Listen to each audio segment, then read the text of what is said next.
All right, everybody, welcome out to the Log Room Guys Craft Beer Show. It is Tuesday, November the 15th, 2022. Jersey Johnny coming at you. And with me, as always, is none other than Mr. Beer Samurai. Say hello, Mr. Samurai. Hey. Hey. Hey. Hello, Are you having breakfast, Dwayne? I am. I'm having some Raisin Bran. Why on earth would you be having Raisin Bran right now?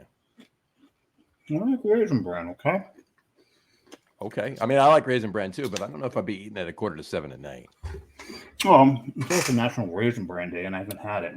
National Raisin Bran Cereal Day. Raisin Bran. Happy National Raisin Bran Cereal Day. There you go.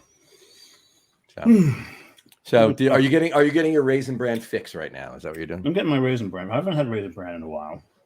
It's one of my staples. I have it from time to time. Yeah, I flip it back and forth with like Special K, Rice Krispies, a bunch of other old man cereals.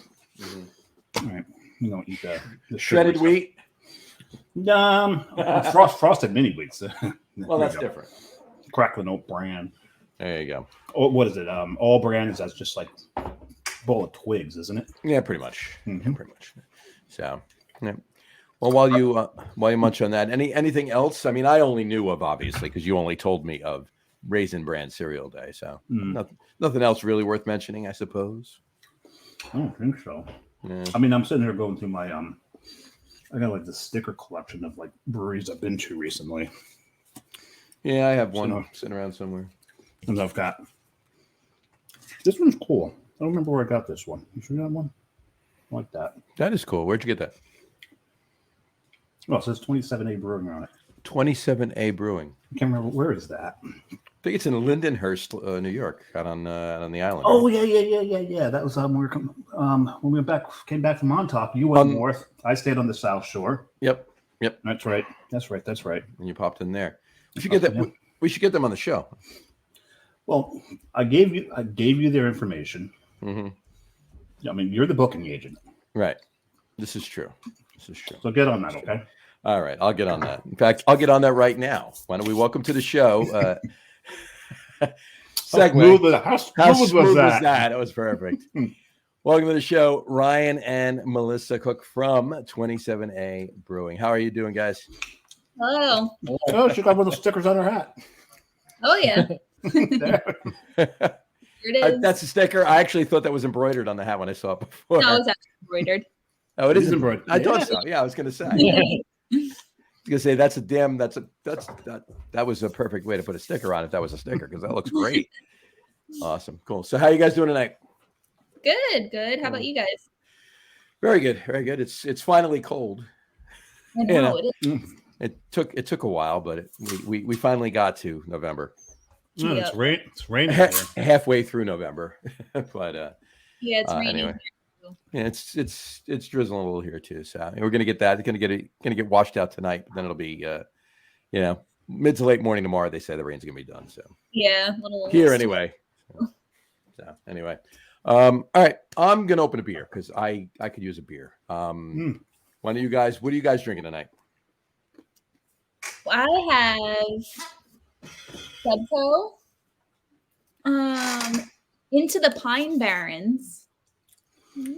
Oh, Dubco, I love those guys. Nice. There you go. Yay. Into the Pine Barrens. Amarillo, Simcoe, Palisade Pops. Nice. It's pretty good. There you go. Haven't had that one. That's Dubco. Yeah. Very nice. I'm up here reading my fridge, so there you go. You didn't have a beer ready, Dave. Seriously.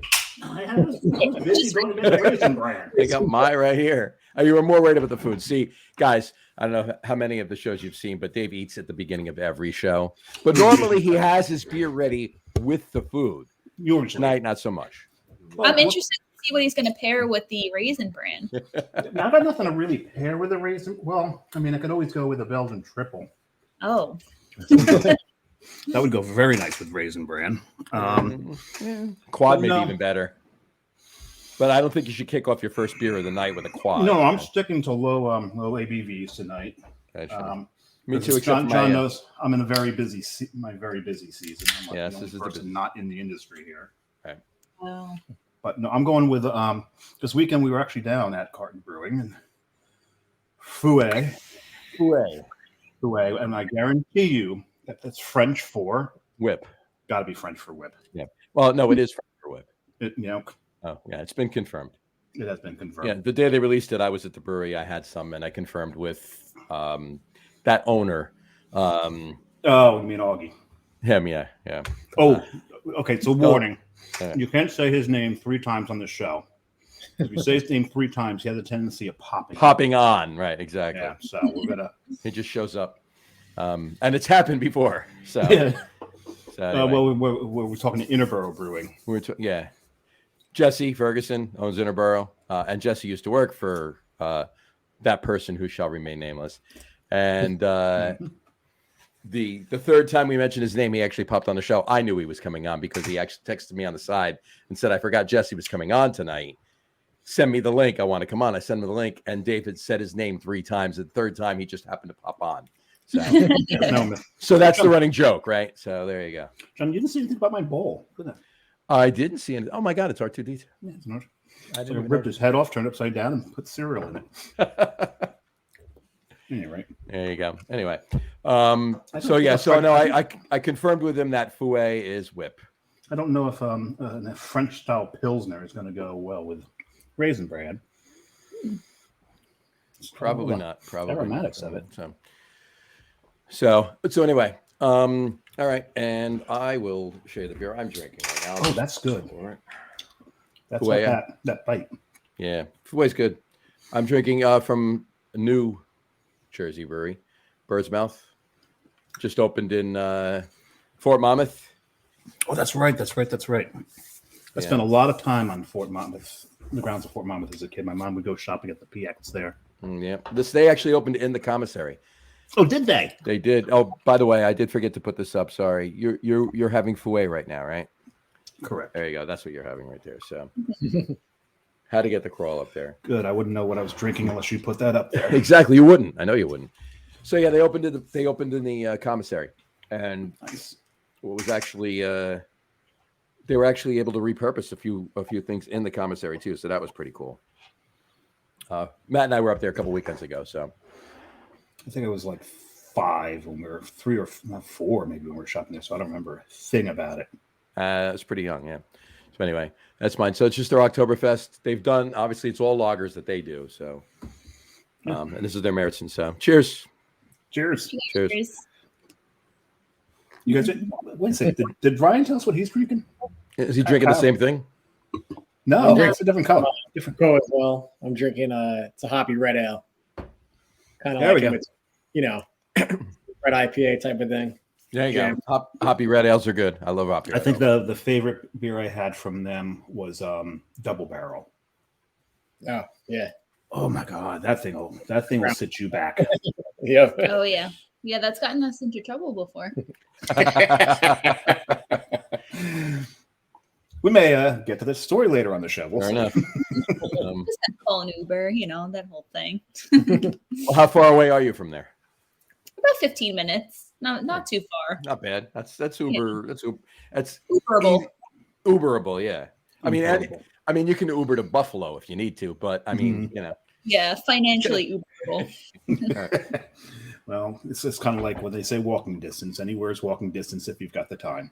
This is very true.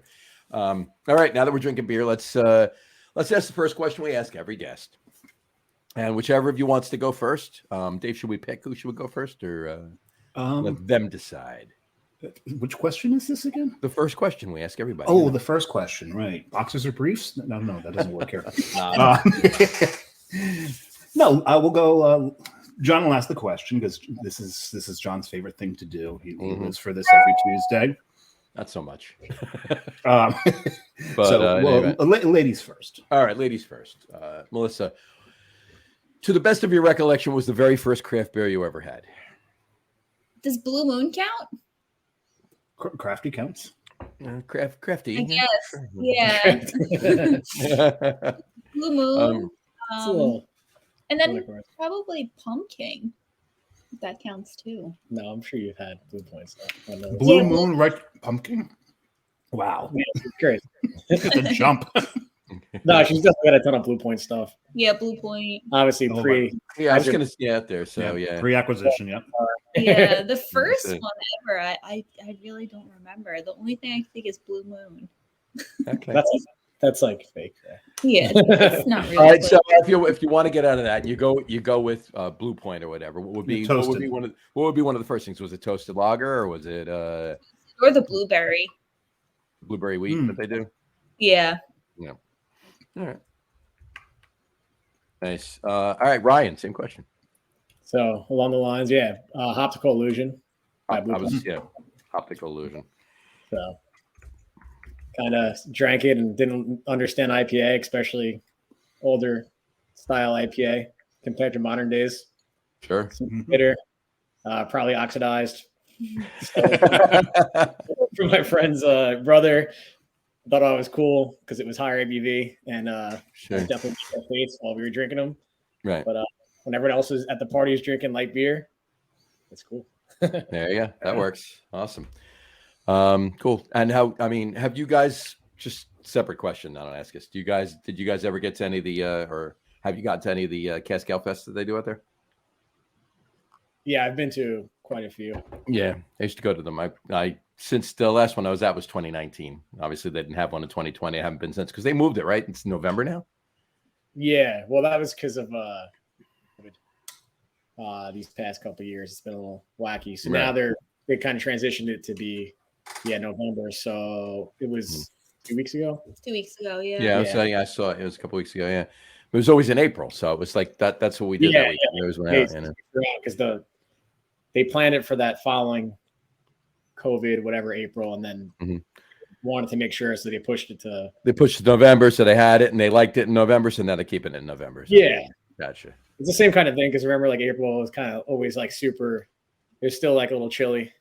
A little cold. Yeah, so I guess warmer, so they now, probably wind up having better weather too, doing it in the November. Yeah, I mean, it could go either way, but exactly. But so last year's was a little cooler, but this year's was t-shirt weather. It was crazy. Yeah, really.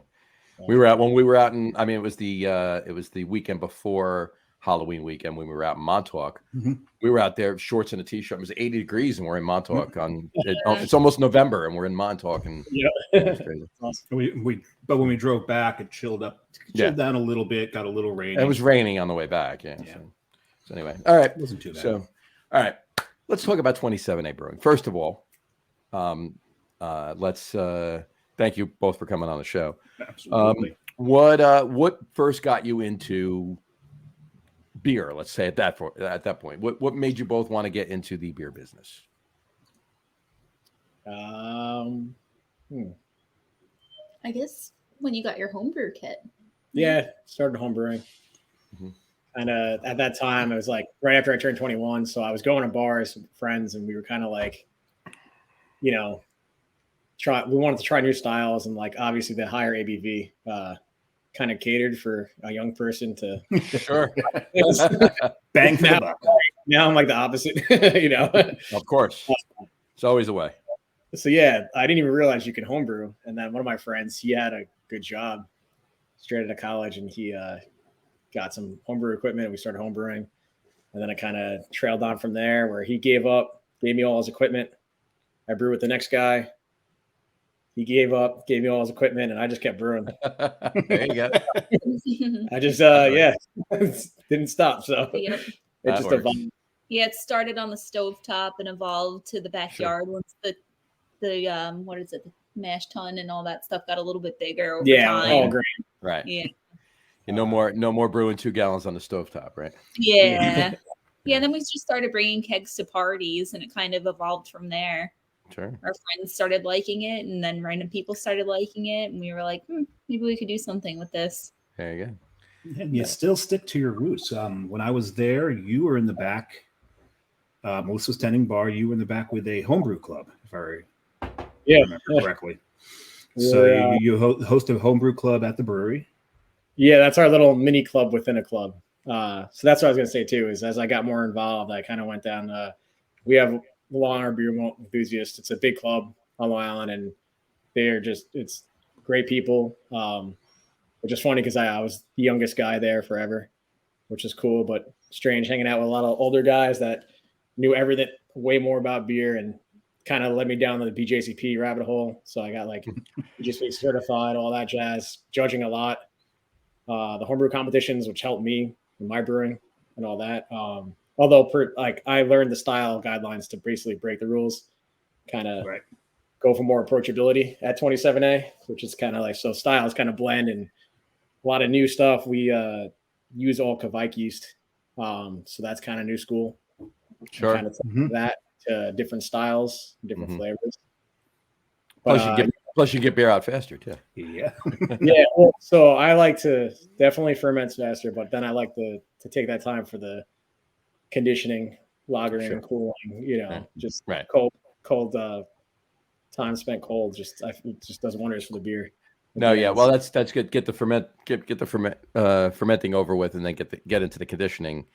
Yeah. Makes a lot of sense. I actually spoke with the first time this is a while ago, but the first time I ever heard of the Kvike yeast, I was talking to a guy. I won't mention the brewery, but he told me that he literally, all of his IPAs he's making, he'll brew on a Monday and he'll sell the cans on Saturday.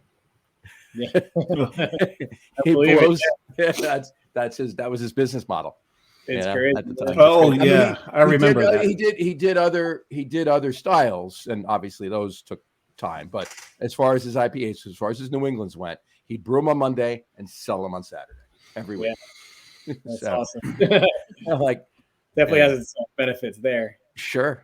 On top of getting in the weeds of, you can harvest and reuse that yeast over and over and over again, and it won't stray. And it's you can underpitch, and if you want more expression. Sure. So it's super flexible yeast. It's great. Definitely helped us out. Things. That's great. So not to jump ahead or whatever, but you guys do, obviously you say this on your website, and you said it, obviously it's culinary inspired. We talked about it before, culinary inspired ales that you're making. What was something that was like why? Let's put it that way. Why culinary inspired ales? Like, what were you inspired by other breweries that did that? Were you in was that something that you just kind of fell into? What was it? I guess we could blame me for it. Initially, the first culinary inspired beer was the Rainbow Cookie Stout. Sure. And I think it was 2019 when we very first opened, and it was National Stout Day.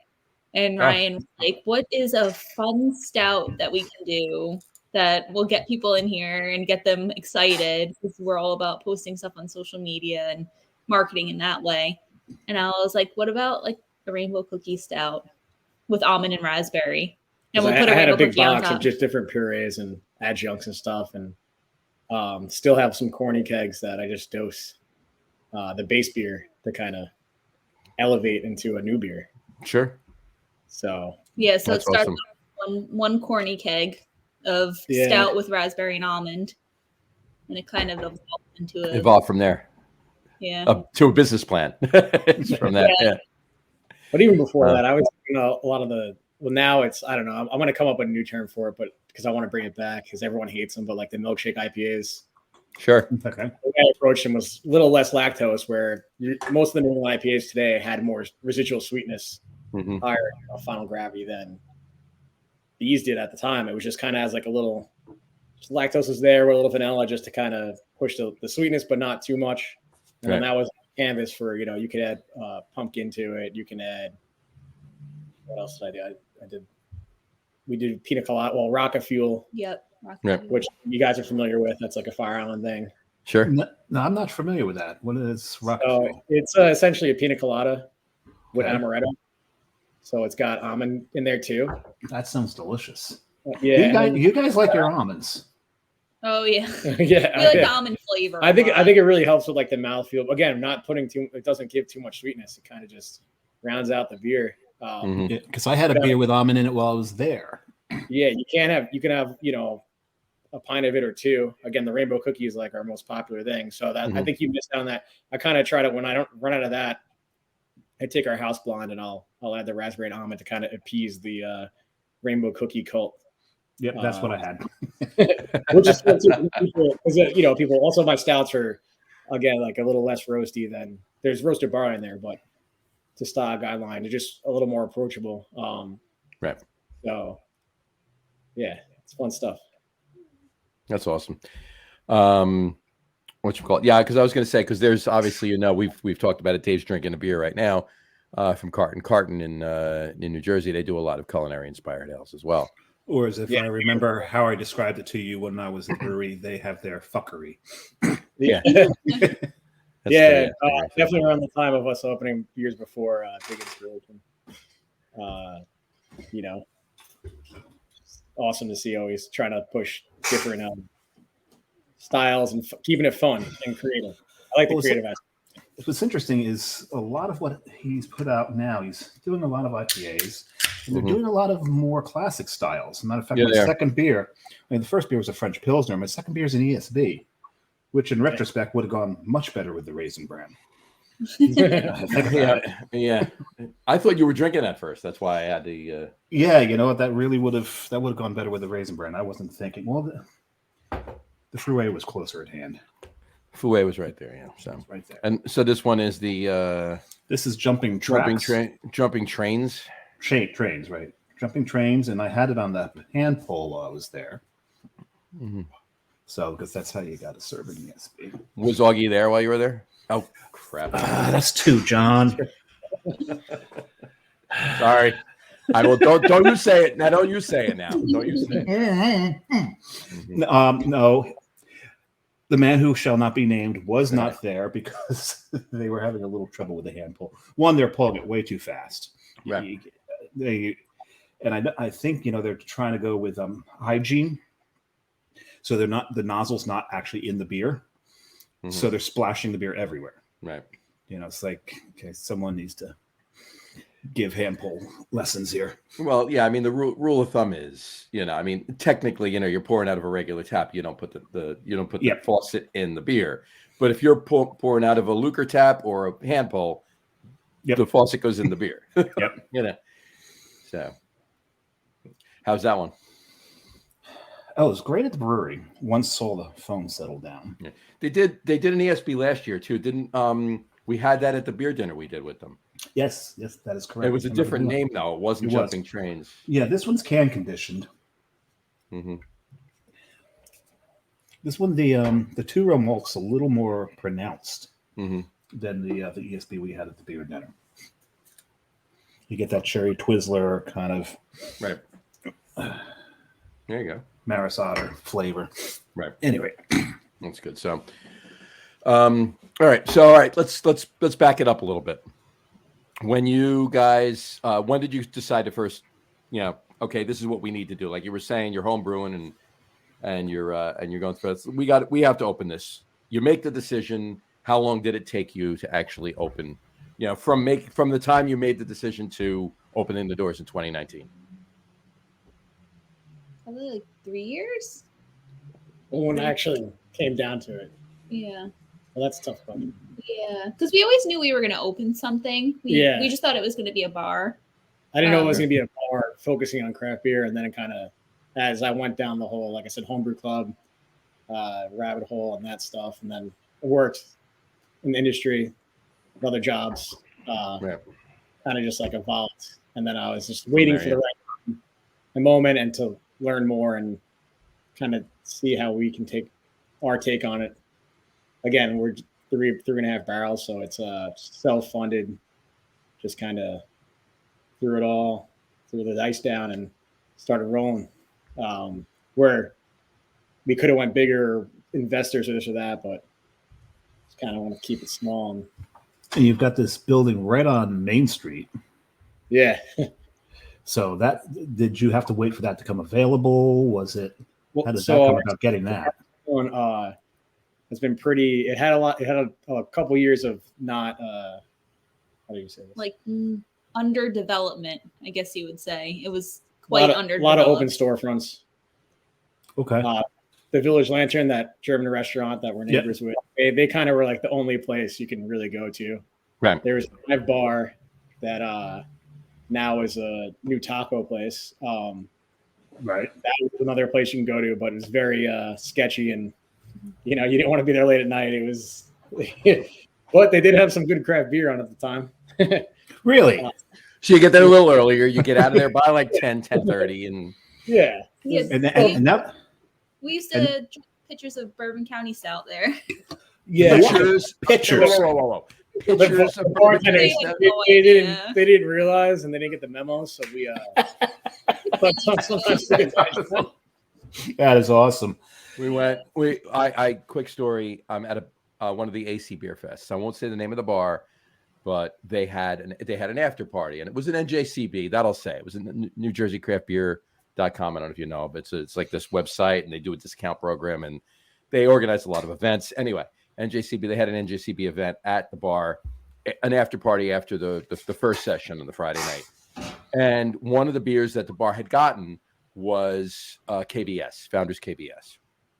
So buddy of mine walk in, and just as it's starting, like walk up to the bar. Okay, what do you got? Okay. Oh, they got KBS. You know what? Screw it. We've been drinking all night. Let's just go right for it. Let's KBS. The guy pours us two KBSs in pint glasses, $5. Nice. Oh man. Guess what the only beer we drank the rest of the night? KBS the rest of the night. Man, that's something else. Pint glass of KBS for $5.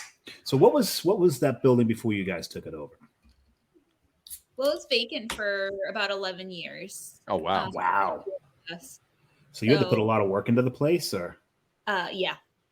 Yep. It was crazy. So, we everything that it. you saw inside, I never knew how to stain wood or build this or that or the tables, and we did everything ourselves. A lot of friends helping out, and yes, the building is from the 1800s, so there's a long history there. And as you remember, if you went to the bathroom there, you kind of walked through the brew house where you saw us home brewing, and then it works out because it was a butcher shop for about 70 years.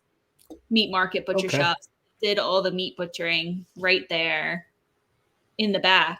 So it ended up working out nicely for us because they already had floor drains. They had the sloped floor. So it was all there because they needed to wash away the blood. Yeah, they had a light with a fan that we replaced. We put a new one in. So it was all kind of there, the infrastructure per se, for very small operation we got going on. Right. Gotcha. Yeah, not the largest tap room, but a cozy tap room. Very interestingly appointed tap room. It's if you're any kind of nerd or into anything even slightly dark, your eye is going to be taken everywhere in that tap room. Nice. And I think I told you when I was there, the first thing that caught my eye, first edition Dungeon Master's Guide up on the top shelf so that no one can touch the damn thing. Just and I'm like, oh my god, that's a DM's guide up there. So there's a lot of D&D going on here. There's a lot of things going on. Yeah. He's got a Cthulhu statuette. That's why I wore this shirt, because I got Cthulhu coming out of the Great Waves. There you go. He's got a lot of interesting things, and the shirts are Ouija boards. Yep. I did get one of the tie-dyed ones. The only thing is I wasn't paying attention and wound up getting like a 3X. And okay, yeah, I'm chubby. I ain't that chubby, but so I'll have that thing taken in a little bit. So I'd be wearing just wash it a couple times. You're just wash it like 4 times, and you're good to go. It just might become a night shirt. Yeah. Normally when Dave and I are at a brewery together, there's usually we want the same T-shirt. There's only one 2X left, and I usually steal it from him before Yeah, that's true, because he'll go and he'll hit the rack before I do. I'm there looking for my first beer. He's writing merchandising immediately. Well, I've already gotten my first beer, and then while he's thinking, I'm going over and buying with the T-shirt, because I know damn well at some point we're gonna want the same thing, and there's going to be one of them. So usually I beat him to it. Then. I got my second beer going on here. Tonewood, a little EMD. I know I've had it in the show before, but this beer is so good. The English mild from Tonewood. I don't know if you guys have, Tonewood, New Jersey. No, not familiar with them. That's way down. That's way down south and west. Yeah, so it's literally maybe 5 miles from Philly in Jersey. So cheers. Kelly. It's a nice dark. Love the glass. Yeah, it's a great glass, right? You're such a fanboy. Okay. If people didn't know better, they think you're just a freaking fanboy. There you go. Exactly. So, but anyway, so where was I? So, okay. So the building. So it's how old was it? 100 years old? It's from the 1800s. 60s. Yeah, I think it was built in 1860. So we have a photo Oh, on the geez, wall. 160 years old. Wow. It's the original, like before that Wellwood, our main street was even paved. It's the old original owner standing in front of it. It looks a little different, but yeah, he lived above. There's an apartment above. He lived there. It was a tin shop, and it went to a butcher shop. There's 3 generations from the 1820s to the early 90s. And so when we were building out, we found a lot of artifacts, let's say. Yeah. So we have some posters on the walls, like where I knocked out a little wall, and there are posters from the 50s, like of Lindenhurst, like events that were going on around town. That's kind of awesome, though. Yeah. I hope you repurposed them. Monster Mash. Yeah, the Monster Ball. Yeah. There's one that was like welcoming back veterans from World War II, which is pretty Oh cool. my god. We framed that. We put it all up to keep the character and the Absolutely. It's just what we found. I found checks for 40s when it was the butcher shop, so I framed those. So there's just a lot of like character and still intact. On the bar top itself is the original butcher block that we, had a. That's cool. Store. That's very cool.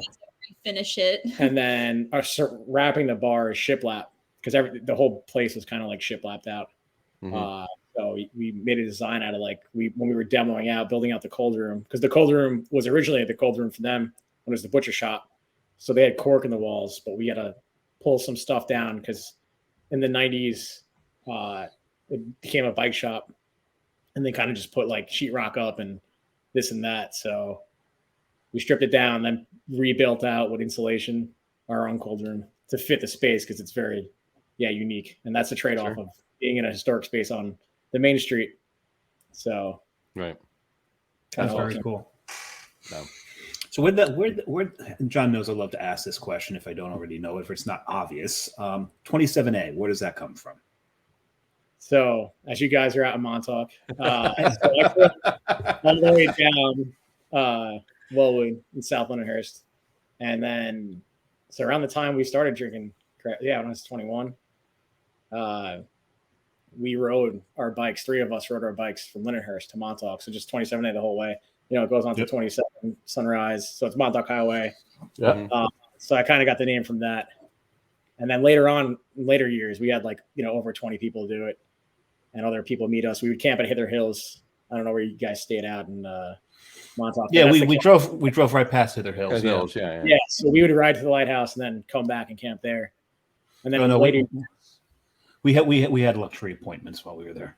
No,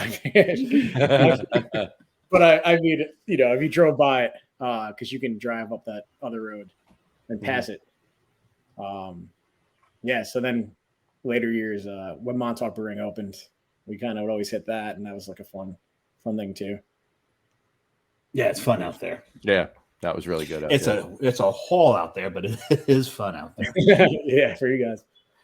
Well, yeah, I mean, riding. I mean, when you say bikes, I'm assuming you mean bicycles. Bicycles, yeah. No motorcycles. No, I was gonna say, and then you didn't take the. Unfortunately for us and me, but it's a 9-hour ride. It's fun. I was gonna say it's gonna take you a while to get out there. So you definitely earn your beer when you got out there. Mm-hmm. Yep. Oh, yeah. And then that's the thing is, after the first year, there's 3 of us. The next year, there was 15. So all our friends were like, "Oh, you survived? Okay, cool. Now I want to do it." Yeah. So we're gonna test them. It can happen. It can be done. Yeah. So the good thing is not a lot of hills. True. Yeah, just till the end, just till you get out there. Yeah. Right, you get to Hither Hills. Yeah.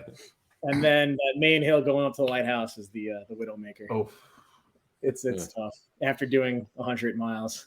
Yeah. As amateurs, we're not, no fancy bikes. Right. Half the people are using everyone's bikes that tires are deflated. We had to change that later on. I had to stop at the bike shop on the way. Flat tires. It's trials and tribulations like everything else. Sure. But they always make for great stories. Yep, they do. That they do. All right, let's let's go back to when you were homebrewing. What were some of the styles you were homebrewing at that point? Mainly just IPAs.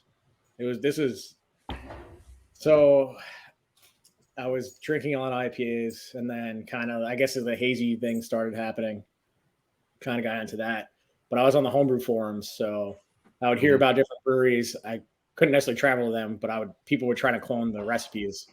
So then, when they used like the oats and the wheat, and then like the later edition hops, and kind of everyone was using the London Ale 3, which was like, instead of using US 05 or Chico or your Sierra Nevada strain, Right. it's kind of like more estery and kind of just change everything. And then with the heady topper and all that jazz.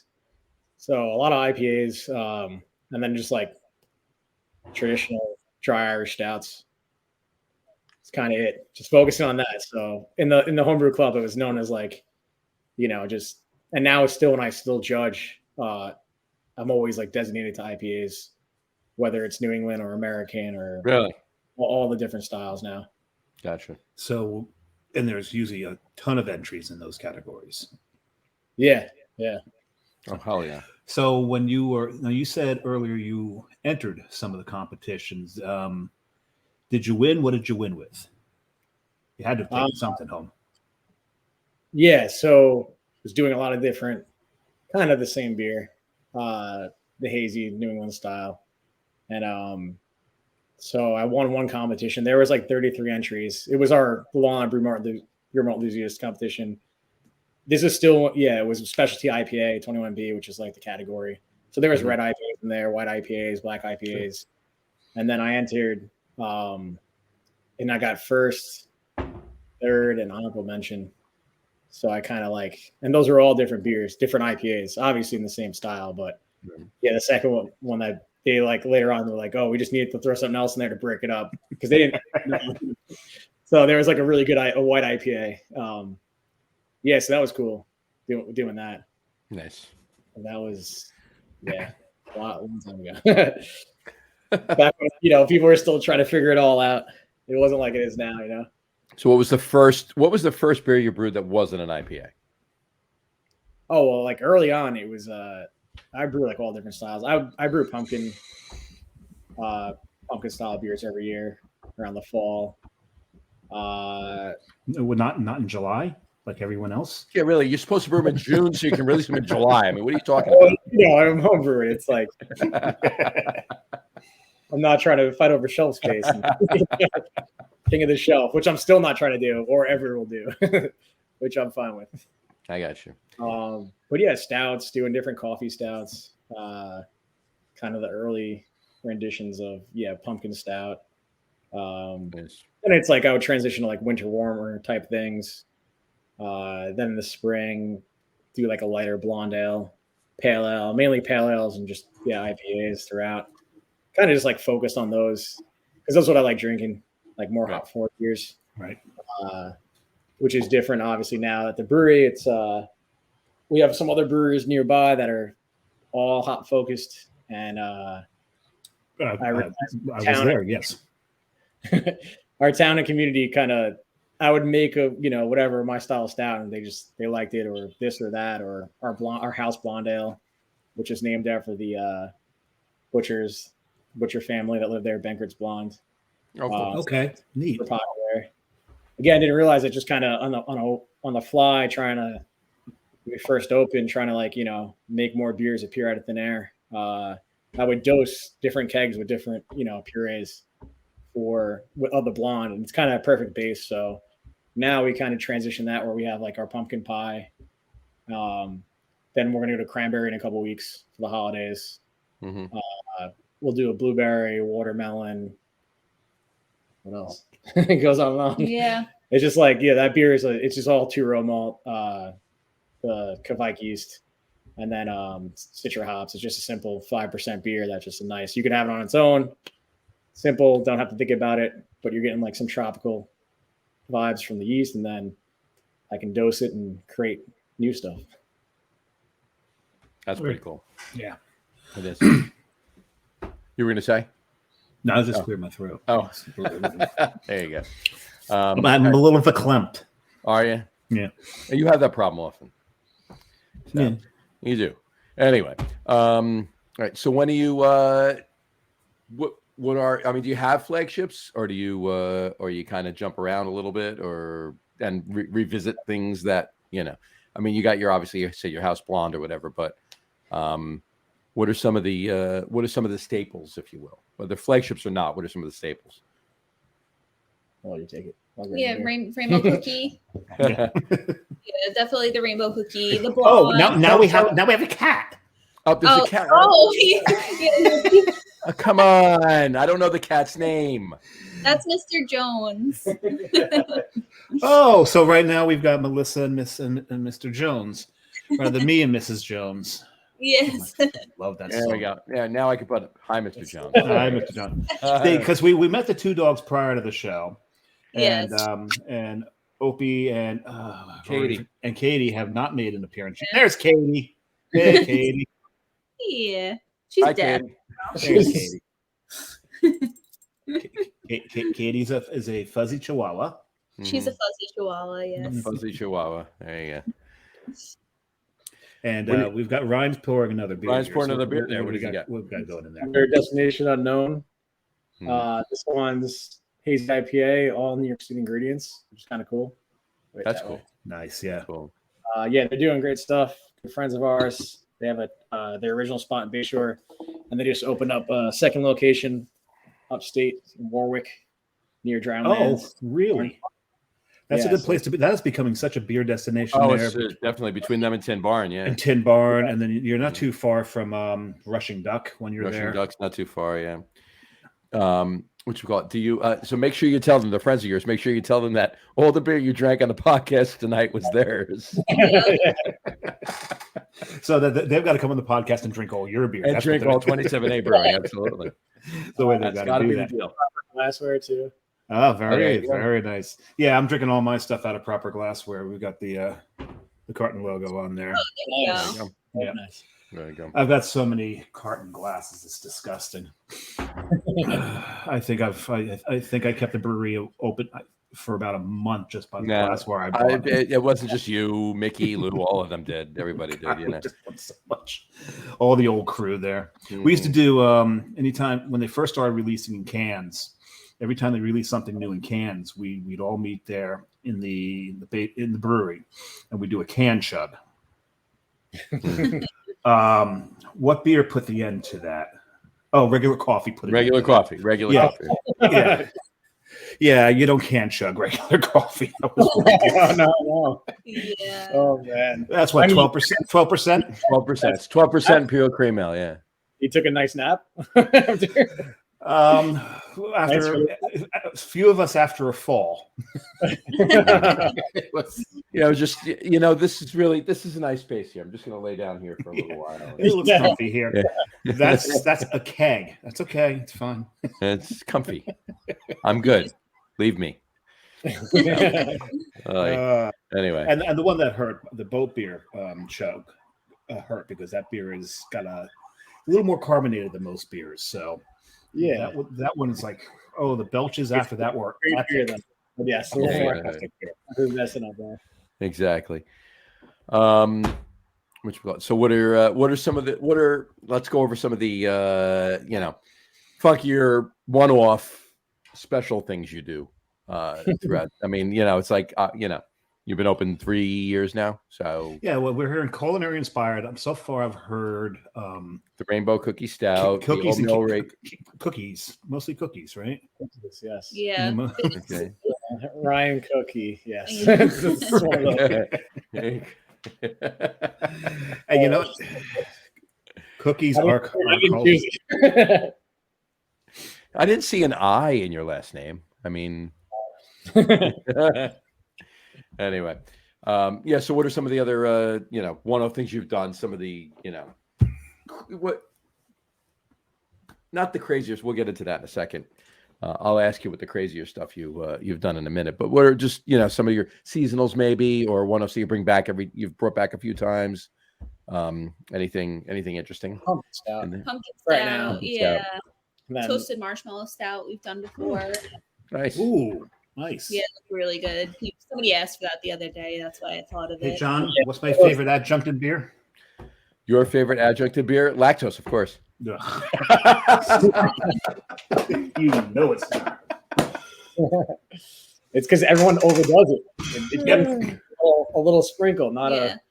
There you go. Well, I've said it many times on the show. Lactose is to beer like salt is to food.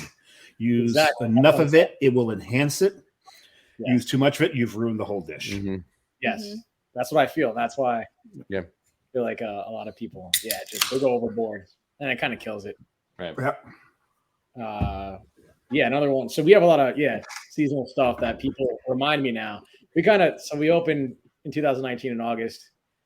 It was craziness. We were the only brewery in our kind of little immediate area at the time. We didn't have that little side yard if you saw it.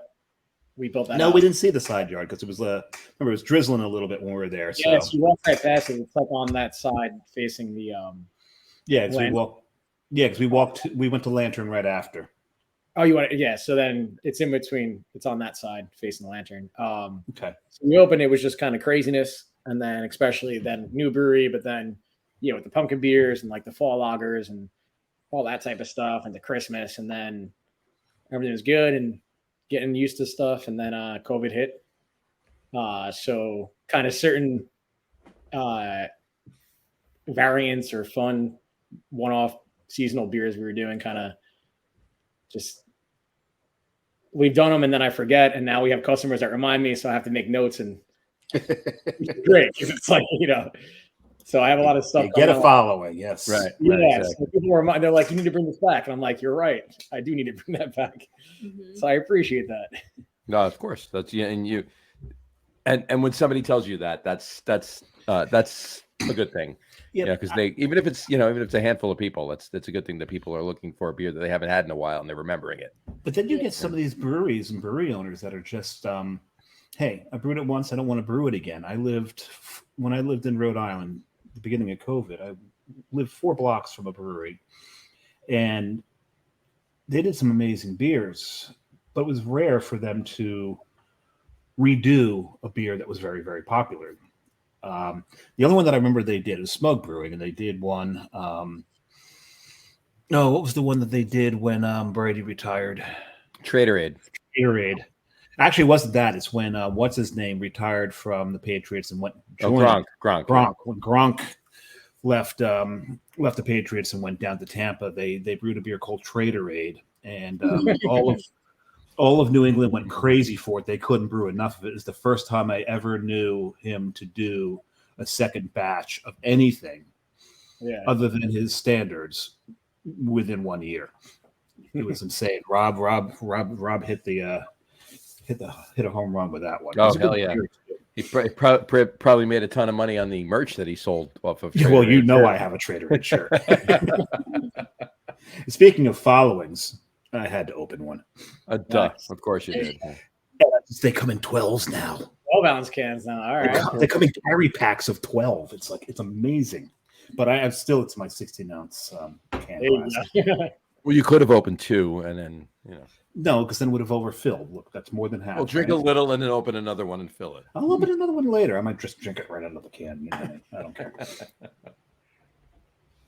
So, what are some of the crazier things you've done over the last 3 years, or even before you opened, for that matter? What are some of the like things that can be stamped insane for making kind of thing?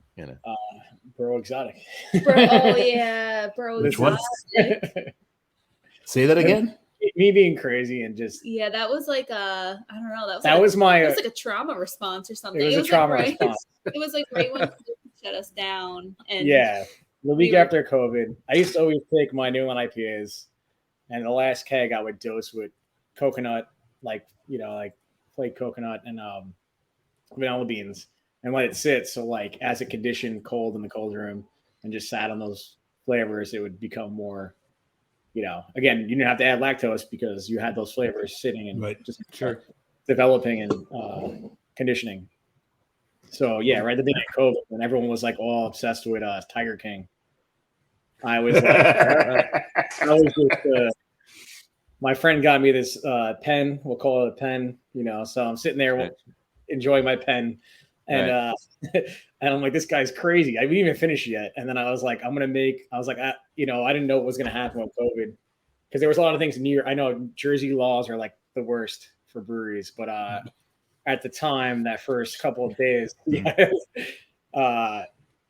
it was like we can make beer and sell it to restaurants and bars, but we couldn't sell it out our doors. So obviously, if we're so small scale, that's going to be tough business model.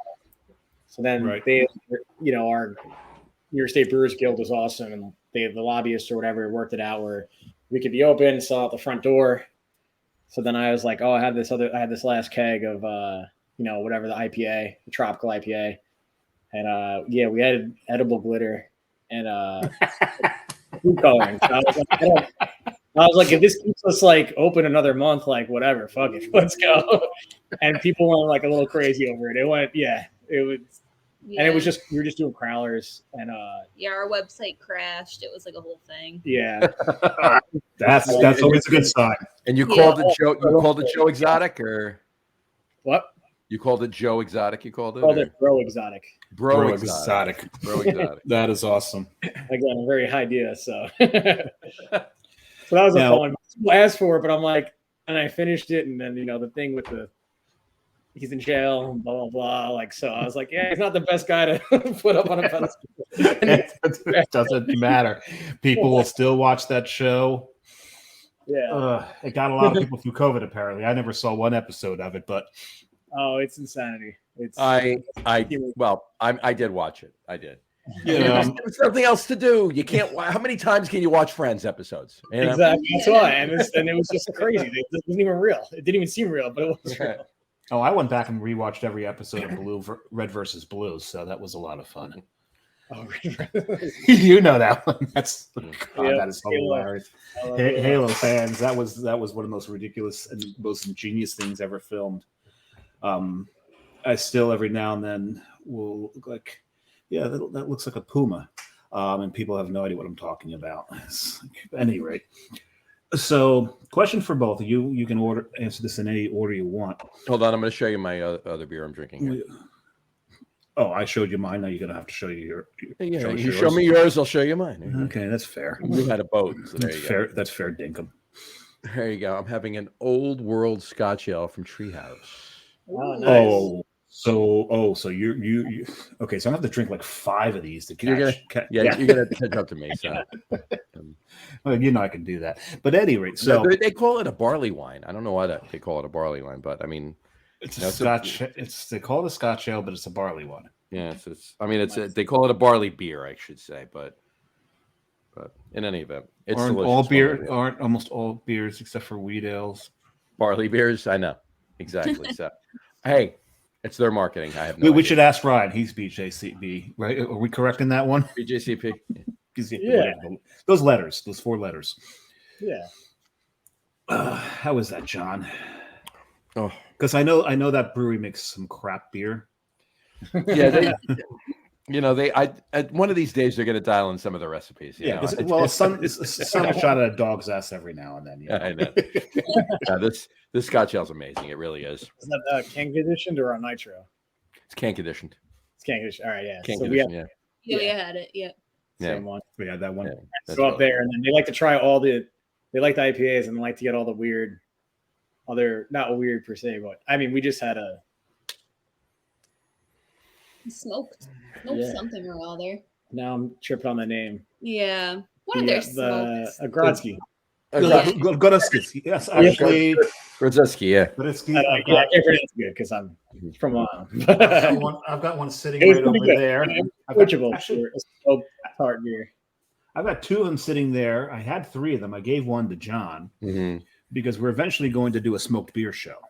January 10th. January 10th. And we're doing with John Hall, the U.S. king of smoked beers. Unwilling king of smoked beers, but he's kind of embraced it lately. Yeah. Yeah. He put up, you see that the one Facebook page, it's This Week in Roush Beer. Have you seen it? You haven't seen it? No. I'll sing it a link. But he put it up as a joke. I like the smoked beers a lot. Yeah. Yeah. He put it up as a not a joke, but he put it up. It was actually it was a dare. Tongue in cheek. It was a dare. No, That's it. It was a dare. It was a yeah. dare from his podcast host. And do not say the name of his podcast host. Yes, no, we can't say the name of his podcast host because that'd be the third. His co-host, but it was a dare from him. He thought it would go anywhere, and we're really, for the first time in a long time, the top 20 styles in 50 styles in the U.S. Smoked beer cracked it for the first time ever, as reported by Untappd, and we really think John Hall has a lot to do. Absolutely, with that. Absolutely did. So he's going to come on the show. It'll be the second time on the show. He's coming on January 10th. We're doing a smoked beer show with John. Nice. So we got a couple of Gudzinskis. We got the Treehouse one. We got another one from Schilling, and some others. So that's going to be a good show. But some of the classics. Well, it all depends on how intense you want to get. Some smoke beers just here too much. Oh, when you get those Bamberg ones, when you get the Eichling Curla, now you're that's what our friend brings every time for her. Yeah. That is like hot dogs. No, it's like you said, the more the ashtray. Ashtray, yeah. Right. Oh, I've always looked at it as a house burnt down. They came, put it out, and you're sucking on one of the embers. Yeah, one of the wet embers. That's like how a little caramel drizzle or something like. So the question for you guys, and you can answer it any order you want. Of your beers, I think I know Melissa's answer already, but what is your favorite beer to drink of the beers that you make? That we like to drink personally? Yes. I really like our hazy IPAs. That's usually my go-to. Okay. Right now, we have a really nice one on called Spaced. It's with Citra Galaxy. Yep. Nice hazy. That's a nice combo. Nice. Again, it's a little more drier than some of the other ones out there. I would have guessed Rainbow Cookie, but okay. Yeah, no, I do enjoy a Rainbow Cookie, but every once in a while, it's like a little dessert. But I can't drink a whole one. I have to admit. Ryan, you? The Banker's Blonde is the all day crusher. Yeah. I usually remix though and do like a half and half or like a, whatever you want to call the blending. Yeah, we love blending beers with the hazy IPA. Yeah. Oh, and what's the date today is the 15th, right? In 10 days, this brewery releases Epitome in 10 days. Yep. And so I like to do a black and tan with this beer. Nice. Yeah. I love a good black. So yeah, again, as we talked about things I needed to do, but I just get behind now post COVID as I'm like just by myself in brew house and cellaring and kegging and all that jazz. We usually do for Halloween, we do Jekyll and Hyde. So Jekyll's like a session IPA, and then Hyde's like an 11% black IPA, and we offer the full black and tan experience, and that's a lot of fun because it's like who's doing that with hazy IPA. What's your secret for the layer? Do you get that nice layer on it? Yeah. Oh yeah. Yeah. There's photos on Instagram. We have a lot of fun with it. The secret's just we do the black on the bottom because again the whole premise is like Jekyll's like you're behaving, and then you get that's like a 5% session IPA, and then you get down to the 11%, and it's it doesn't taste like that. Again, using like the way I approach black IPA is like it's just New England just with some dark grain in there, just to give it like that chocolate, the orange Tootsie Pop type of thing going on. So that's a super popular one that everyone's been asking for that I just fell behind on this year because we like to do like again the seasonal beers, but there's been a lot out of whack trying to keep up with the town's been awesome. We've been doing a lot of like street festivals, shutting down the street, so that a lot of beer has been going out the door that way. So I have to replenish some of the lighter styles and the non-seasonals on the board. But yeah, so yeah, if you do a black and tan, just the bottom beer, just almost if you're doing like a slow pour, big head, and let it sit. Excuse me. Muted in case there was a second. There's usually a second one. I didn't even realize you muted. You were sitting there. I'm like, what the hell's he doing? Now I'm down. Yeah. So street festivals now, breweries, and we know this from everybody we've spoken to, the brewery owners that we know. Breweries are always so connected to their community. Yep. Talk about that in Lindenhurst. Yep. Yeah, it's really become like a real thing in Lindenhurst now that we have 3 of us. We have 3 breweries, including us, and a meadery. Yep. I miss the meadery. I love mead. Yeah. Yeah. They do a good job. Yeah. Not too common, and they're doing a lot of good stuff. So. Yeah, so it's become quite a little destination. So yeah, when we have the street festivals, the town kind of comes together and we close down the main street and we all just kind of hang out and drink beers, and it becomes like a nice little community event. And since we're on like the section, so yeah, the Village Lantern will be serving food on the street. They'll be smoking a whole pig on the street. Okay, you got to let us know when that's happening again. Yeah, please. If you hear that's happening, we'll come out there. Yeah. So you can just walk around, and then we have like some of our friends are vendors. And you can buy like like crafts or apparel, different types of baked goods. It's like a whole shopping experience. Again, it's like family oriented. So yeah, you come by us, grab a beer or two, and then walk around with the beer, because the way we set it up is you get a liquor license. We got the temporary liquor license for the whole street. Oh, so it's all that is so cool. That's cool. Yeah, it's great. And then we have different bands playing, DJs. Imagine something like that happening in New Jersey. No, that'll never happen in New Jersey. There's just no way that'll happen. Sorry, it'll never happen. Yeah, it's just. No, I'm sorry. You have to stand in that fence right there for like 5 minutes, and then you can walk out. And don't even think about looking at food. Yeah. You're not allowed. You can't bring the beer out, and you can't bring the food in. So you can bring food into the breweries. You just can't to arrange. the fenced-in area. I'm saying. Oh, to the fenced-in area. Yeah, that can't happen.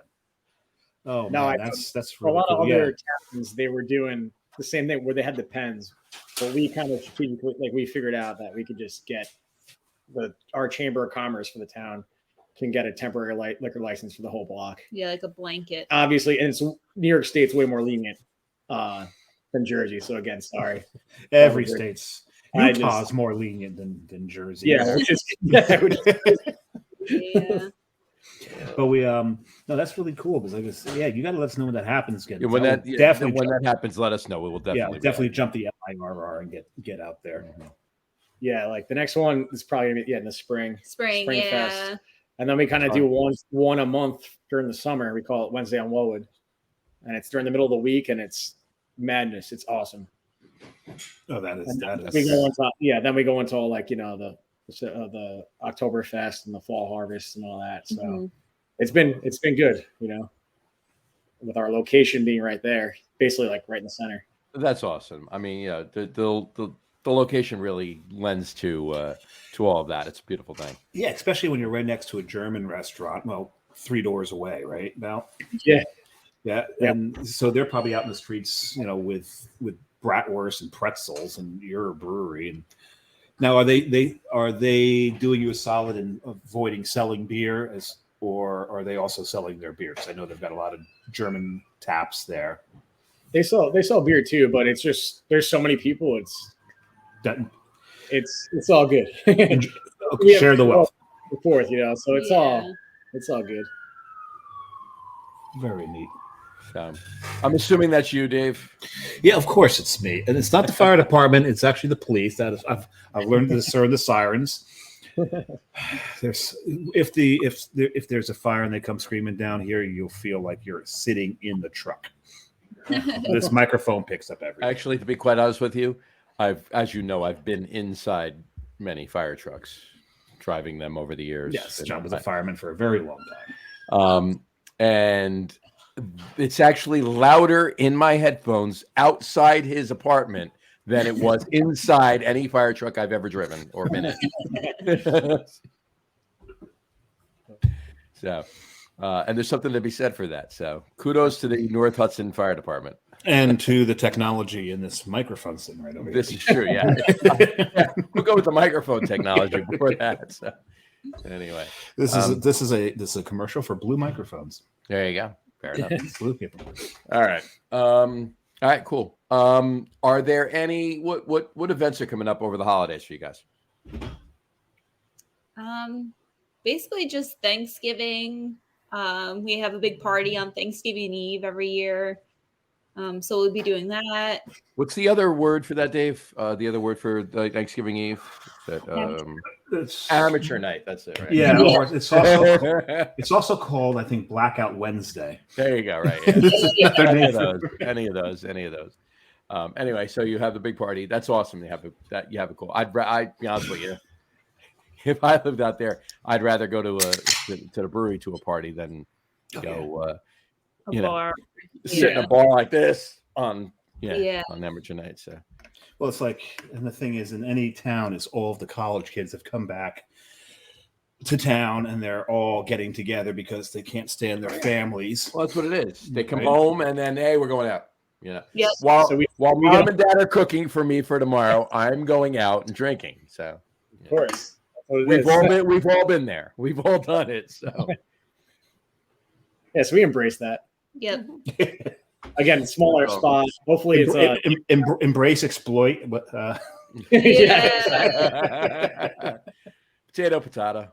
Well, it kind of transitioned to I used to have my kegerator at the house, and we had parties all the time. That's kind of how I really accelerated too with friends, just where I was brewing twice a week, once a week, 5 gallons at a clip. But we'd have parties and go through a lot of kegs. Nice. That's always good. So after Wednesday, Thanksgiving Eve, what else you got going on over the holidays event wise to put out there? and beer wise, I mean, what do you have? And beer wise, holiday? and maybe a holiday What's a beers holiday you're putting beer? out there, yeah. Yeah, well, we definitely will have our cranberry blonde back. Yeah. That's very popular for the holidays. Cranberry blonde, nice. Yeah. And then, we'll probably just do some experimenting and load up on rainbow cookie and Yeah, rainbow cookie. big I think holiday a black seller. IPA is coming back. Yeah, black IPA. Anything with gingerbread or peppermint or Yeah, classic definitely. flavors? Well, You need to do. Make a ginger mint or a pepper bread. No. Yeah, there you go. No, since you guys are all about cookies, a Pfeffernuss beer. Ooh, Got to do a Pfeffernuss beer. ooh, I like that. Is that like that's little candies, right? No. Pfeffernuss they're cookies. They're usually it's walnut. It's a spiced walnut cookie. Mhm. Ooh. All right. No All taking. right, yeah. Yeah, you got to look into that. Because John, I don't know. I've never seen a Pfeffernuss beer. I've never had a Pfeffernuss beer ever. I've had all kinds of cookie I've had beers. spiced beers. I've had walnut beers. I've never had a spiced walnut beer. Yeah, Ooh, there you go. good idea. Make that happen. Yeah. I think so. Yep. You're doing the holidays. Yeah. Yeah. You'd have Yeah, to we- break away from the almond to get to walnut, but yeah, I think that's Yeah. something. Yeah, but it's all a natural progression. Yeah, I think it's something in your wheelhouse right there. Yep. Yeah, we also There you have the holidays is what, a West Coast IPA? It's an IPA. Yeah, we brew an IPA every year called Hollow Days. It's which usually is, like full hazy, like higher final gravity. But we'd use Chinook in there or Mosaic. This year though, we went a little more. We'll see how it turns out, but it's fermenting now. It's finished. I'm gonna dry hop it next couple of days. It's very dry, so and the bitterness is a little bit higher. No oats or wheat, so it's kind of got more of the old school vibes. Again, we love a celebration. Obviously. Celebration, I don't know. And you drink IPA, I don't know what to tell you. It's so we're a little Mosaic. We're coming into the season. The one thing we do, and we'll get to the top threes for this show, but in the top threes, we have this theory that from year to year, your top three this, your top three that, if they're seasonals, may or may not change. And holidays, John's number one holiday beer will never change. That is Sierra Nevada Celebration. And he's actually going to break a tradition this year for the sake of the podcast, because he usually drinks his first celebration right after he gets the turkey in the oven on Thanksgiving. But next week is our holiday beer show. So our top 3 holiday beers, we'll see if anything changed. And we have this insane character from Missouri, Tom Mulliville, known as the Beer Whisperer. He will be on with us. He does this show with us, and we it gets completely out of hand sometimes. And I'm actually off the next day, so I'm not going to care. Smart move. Yeah. So it'll be amateur hour on the podcast that night. So, but John will break a decades long tradition and actually crack a celebration on that show. I will have my first celebration instead of next Thursday. 2 days early. Well, no, 36 hours early, really, because really. normally like between 8 and 9 on Thursday morning. It'll be like between 6 and 7, well, between 6:30 and 7:30 on Tuesday evening. So, yeah, 38 hours early, 37 and a half, whatever. But yeah, so that's what I'm doing. No. So we do have one rule on the show. What's that? No math. Mm-mm. No math allowed on this podcast. No, except on March 14th. On March 14th. Why are we doing math on March 14th? Oh, because it's Pi Day, right? We will extend it out to 6 digits, maybe. Past the decimal. Yeah, exactly. All right. All right. Well, on that note, let's do our top 3s. Oh, that was an unintentional segue. It was an unintentional segue, but all of our segues are intentional, and we usually call them out because, as smooth as they can be, at some points, we'll still call it out that we segued. Oh hell yeah! Yeah. So, what is the top 3 this week, Jim? Our top 3 this week is top 3 culinary inspired beers. Where did you get this? You would have thought that we would have done this in 2.5 years. We would have done this topic, right? We didn't.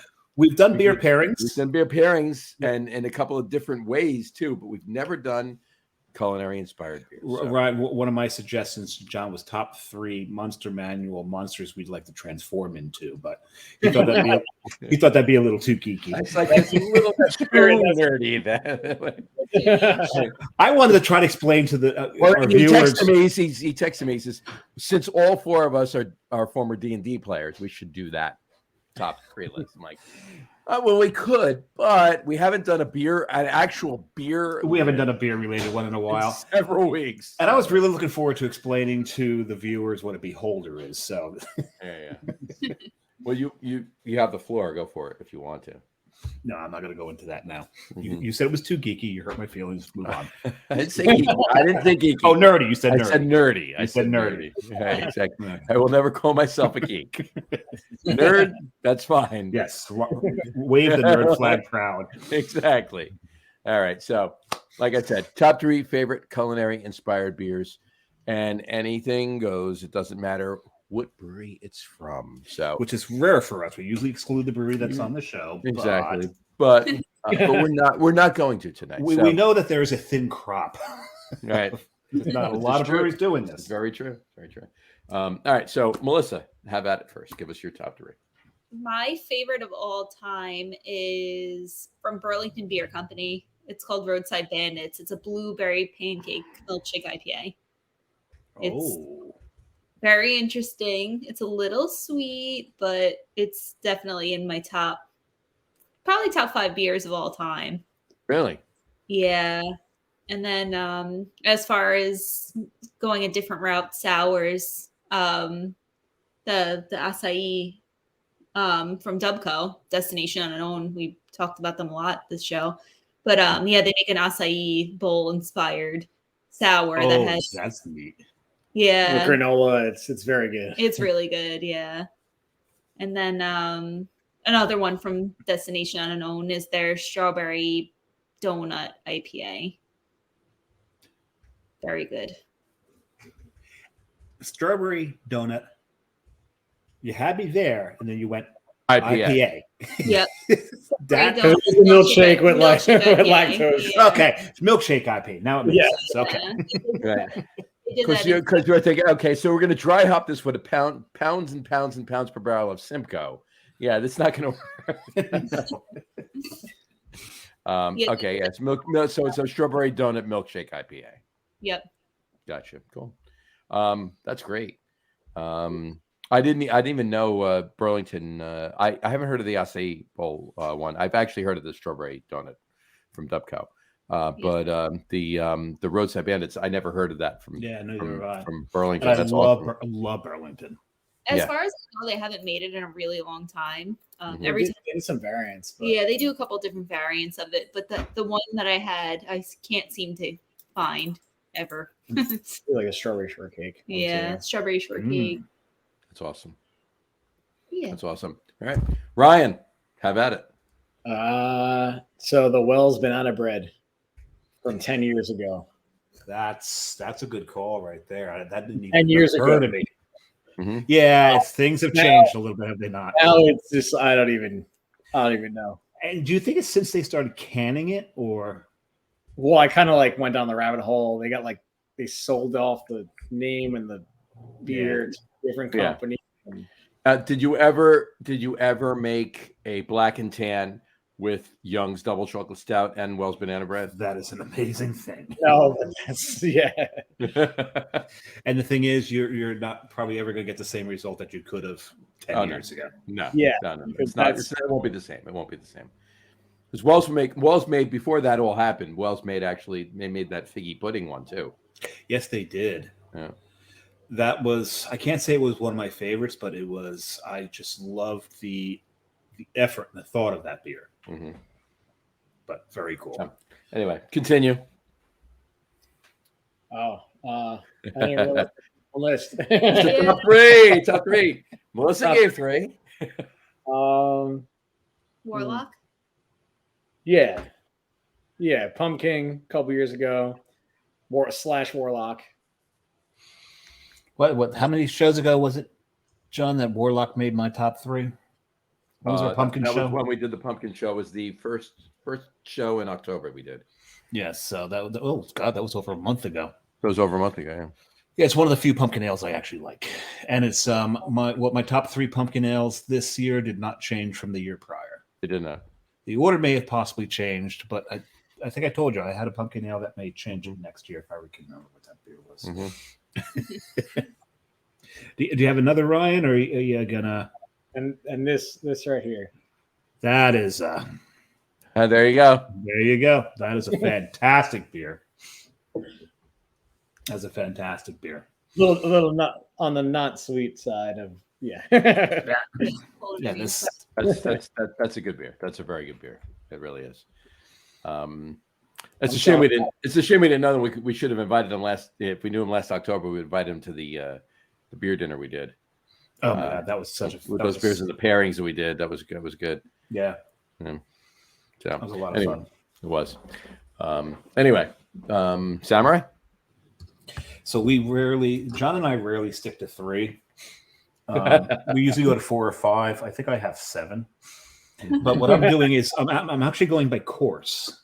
Of course, I'm going by course. So for breakfast, I've got to give we rag on this one brewery a lot. And we talked about lactose earlier. We rag on them because of their use of lactose, their overuse of lactose. They rag on themselves because they actually made a beer called Oops, No Lactose, making fun of themselves. And that's Bolero Snort. So we're going to start off with breakfast. And we're going to go with Fruity Pebbles. That beer is actually their Lucky Charms beer. What was the name of the Lucky Charms beer, John? I forget, but that was also a good one. So, but for the cereal, just Lucky Charms, wasn't it? Was it? They just called it Lucky Charms. Just called it Lucky Charms. There's some sort of bovine pun in every name, but I don't think they could figure one out of that one. But the honorable mention in the breakfast category, because it's just and John, what was your favorite adjunct in a beer? Maple. And what was the most amazing maple flavored beer ever? I brought it to you from Rhode Island. That would be the whatchamacallit cabin from Smug. Cabin Fever from Cabin Smug. Fever from Smug, yeah. It was ridiculous. It was ridiculous. It didn't even taste like beer. It tasted like you were. I was drinking maple syrup. Like you're pouring straight maple syrup into your face. It was something else. So we're gonna move on to lunch, and after cereal and all that, I'm gonna have a big dinner. I'm gonna go with some salad here. I'm gonna go with Carton's panzanella. So the panzanella, a tomato salad, right? And tomato and beer usually doesn't play. Now, the one thing you got to remember, the owner of that brewery, who shall go unmentioned, no. was a food blogger. And he's a bit of a cook himself. The man can cook. If you've ever seen his bookshelves, it's all the cookbooks that are up there. So he knows what a panzanella is, and he rendered tomato into panzanella. It was slightly, I can't say it was sour, tart. Had a little bit of tartness to it, but it had its bright. There was, I mean, tartness from the tomatoes, really. Yeah, but that was it. But a bright acidity to it. Very bright acidity to it. It was a beautiful beer. So that's what I'm having for lunch. So I'm going to have a couple of courses for dinner. So the pasta course is going to be Rav. Rav also was mentioned in the beginning of October. It's one of my favorite pumpkin beers because when they were talking about having, everyone doing pumpkin beers, Carton decided that they're going to go ahead and they're going to make something that was actually had pumpkin in it. And it's based off an Italian dish called what is the word? I can't remember the word now. Zucca. Yep. Right? Zucca. Tortelli di zucca. And it's a pumpkin ravioli with a sage beurre blanc with anisette toast crushed over it. And they nailed every of one of those flavors in that beer. Most people did not get it. They didn't get this. They didn't understand it whatsoever. But it was just an amazing beer. It was. They nailed what they were going for. My main course is going to be one of my favorite brews that brewery ever put out. It's called Decoy. A Decoy is, it's a 5-spice beer. It's based off of a 5-spice duck recipe from one of the 4-star Michelin restaurants in New York City. The name of that restaurant escapes me right now. Wasn't that crap? What's his name? Thomas Keller. Yeah, I can't remember the name of the restaurant. But he owns French Laundry out in California. But what's the name of the restaurant? In I can't remember. New York, in Manhattan. I think they're since closed. I think he's moved. But it was one of the owner's favorite dishes, and he was actually given the recipe for the 5-spice. And so he put this into a beer, and I've always wanted to take this beer and make duck liver pate with this beer. Nice. I think it would be fantastic, and would be. If you've had Decoy, that would work so well. Oh, it's such a good beer.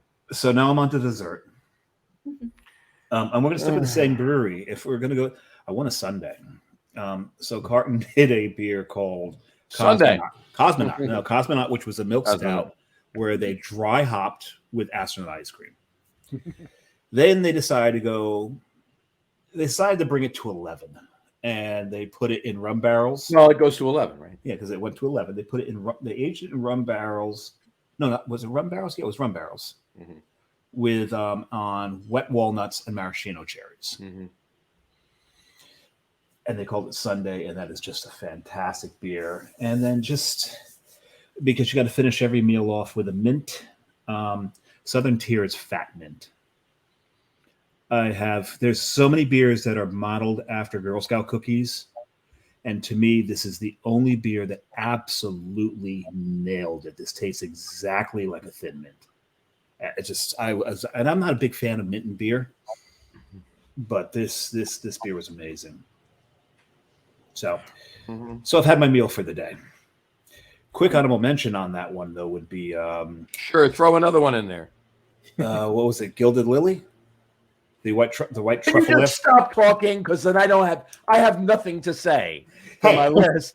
You mentioned 9 beers, and all of them were beers I would have said. But hey, I was down at Hootapoo when we poured Gilded Lily and won third place for that one. So I don't want to. I get to mention that one. So, John, are there any beers left possible for you to mention? Nope. Okay, so John has no top three. No. It's funny. We can see both dogs now. Yeah, I will tell you right now. Okay, I'll give you honorable mentions because they've all there's been before. There's Opie. Okay, Yes. you got Opie. Is Opie there? Let me see Opie. There's Opie. There's Opie right there. Okay, hold on. Opie needs one too. Hi, Opie. There you go. Now we said hi to all the pets. Now we said hi to all the pets. There we go.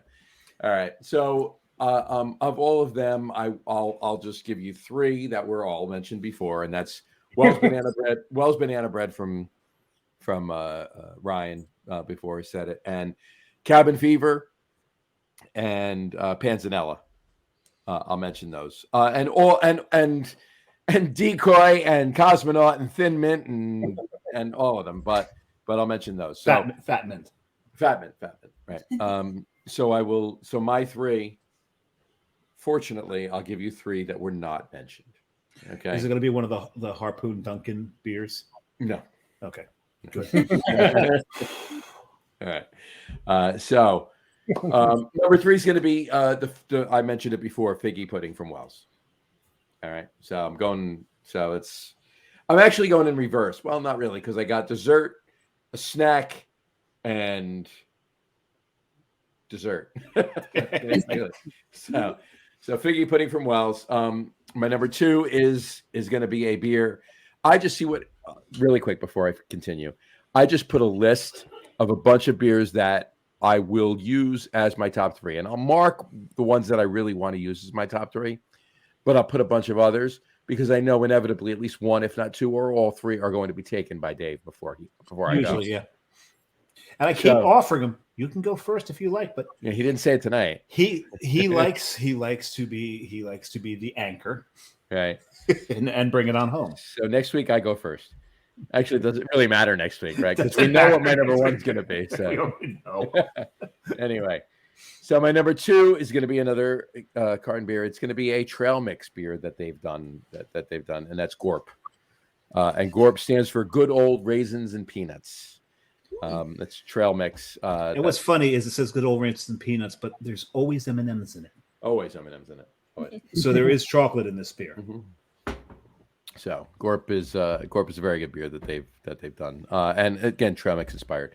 And then my number one is going to be probably what has been my number one, honestly, since they first brewed it 11 and a half years ago when they first opened the brewery carton, and that would be pumpkin cream, their pumpkin cream ale.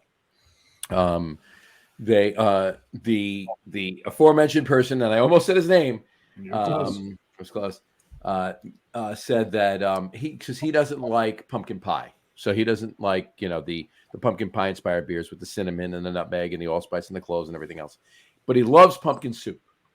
So he made a pumpkin soup beer. He started with an imperial cream ale, and he put in pumpkin meat, orange oil, pink peppercorns, and ginger, and made a pumpkin soup beer. And it was phenomenal. The first time he brewed it, they only brewed 10 gallons of it. Yeah, and if not, no more, 15 gallons of it, I guess. And it was a half a barrel they brewed, and we had it at the one bar I was affiliated with at the time back then. And the Sixtel, we had it at a beer fest, and the Sixtel kicked in 18 minutes. I believe it was 18 minutes. Yeah, it was quick, but it was phenomenal, and they've done it. They've done it several times since. They haven't done it every year. In fact, I think it's 2 years ago. I think was the last time they did it. They didn't do it this year or last year. It may have been 3 years ago. And No, it's 2 years ago. It was during the pandemic. First year of the pandemic, they did it. And they did a variation on it once. A barrel aged variation called Scobyville. Scobyville, yeah. They took there's a distillery in New Jersey that's the only distillery in New Jersey predates Prohibition.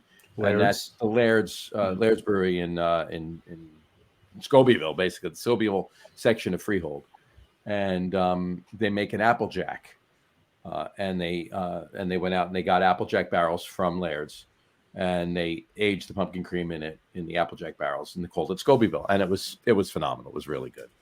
All the tannins from the wood and the apples and everything else. It just played really well. It was more. It had a little bit more of a sweet characteristic to it, obviously, than it would be just a bourbon barrel one, but it was really well done. Anyway, so that would be another number one. That's probably the longest I've gone because normally I just rattle off a couple that Dave's already said, and then I'm done with my top three. So your own doing. You only have yourself to blame. Exactly. So cool. That was a great top three. All right. What's in store for next year for 27A? What's in store? Rocking and rolling. Yeah, rocking and rolling. Canning line. Selling more to-go cans and. Yeah, we got a small canning line. We're getting ready to ramp up production, I guess, per se. Do some more fun stuff, more seasonal. We talk about not one-offs because, people like them, bring them back. Just have fun. Right. And just keep on doing, because we do ciders and seltzers now too. And which I didn't think ciders. I also did like the BJCP cider thing and realized like how awesome ciders are and how people like them, and they're kind of like the same vein. So we're having a lot of fun with that. Nice. And just keep brewing, trying to stay creative, like he who may not be named. It's not everyone. A lot of people just like they come up with cookie cutter.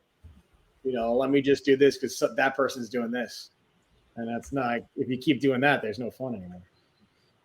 Chasing. You got to have fun. You got to brew what you like. You still got to keep the lights on and brew what everyone likes. Exactly. Yep. Nice. So this you've got. So you pander to everything. Still keep that those creative juices flowing, though, right? Oh yeah. Got to do that.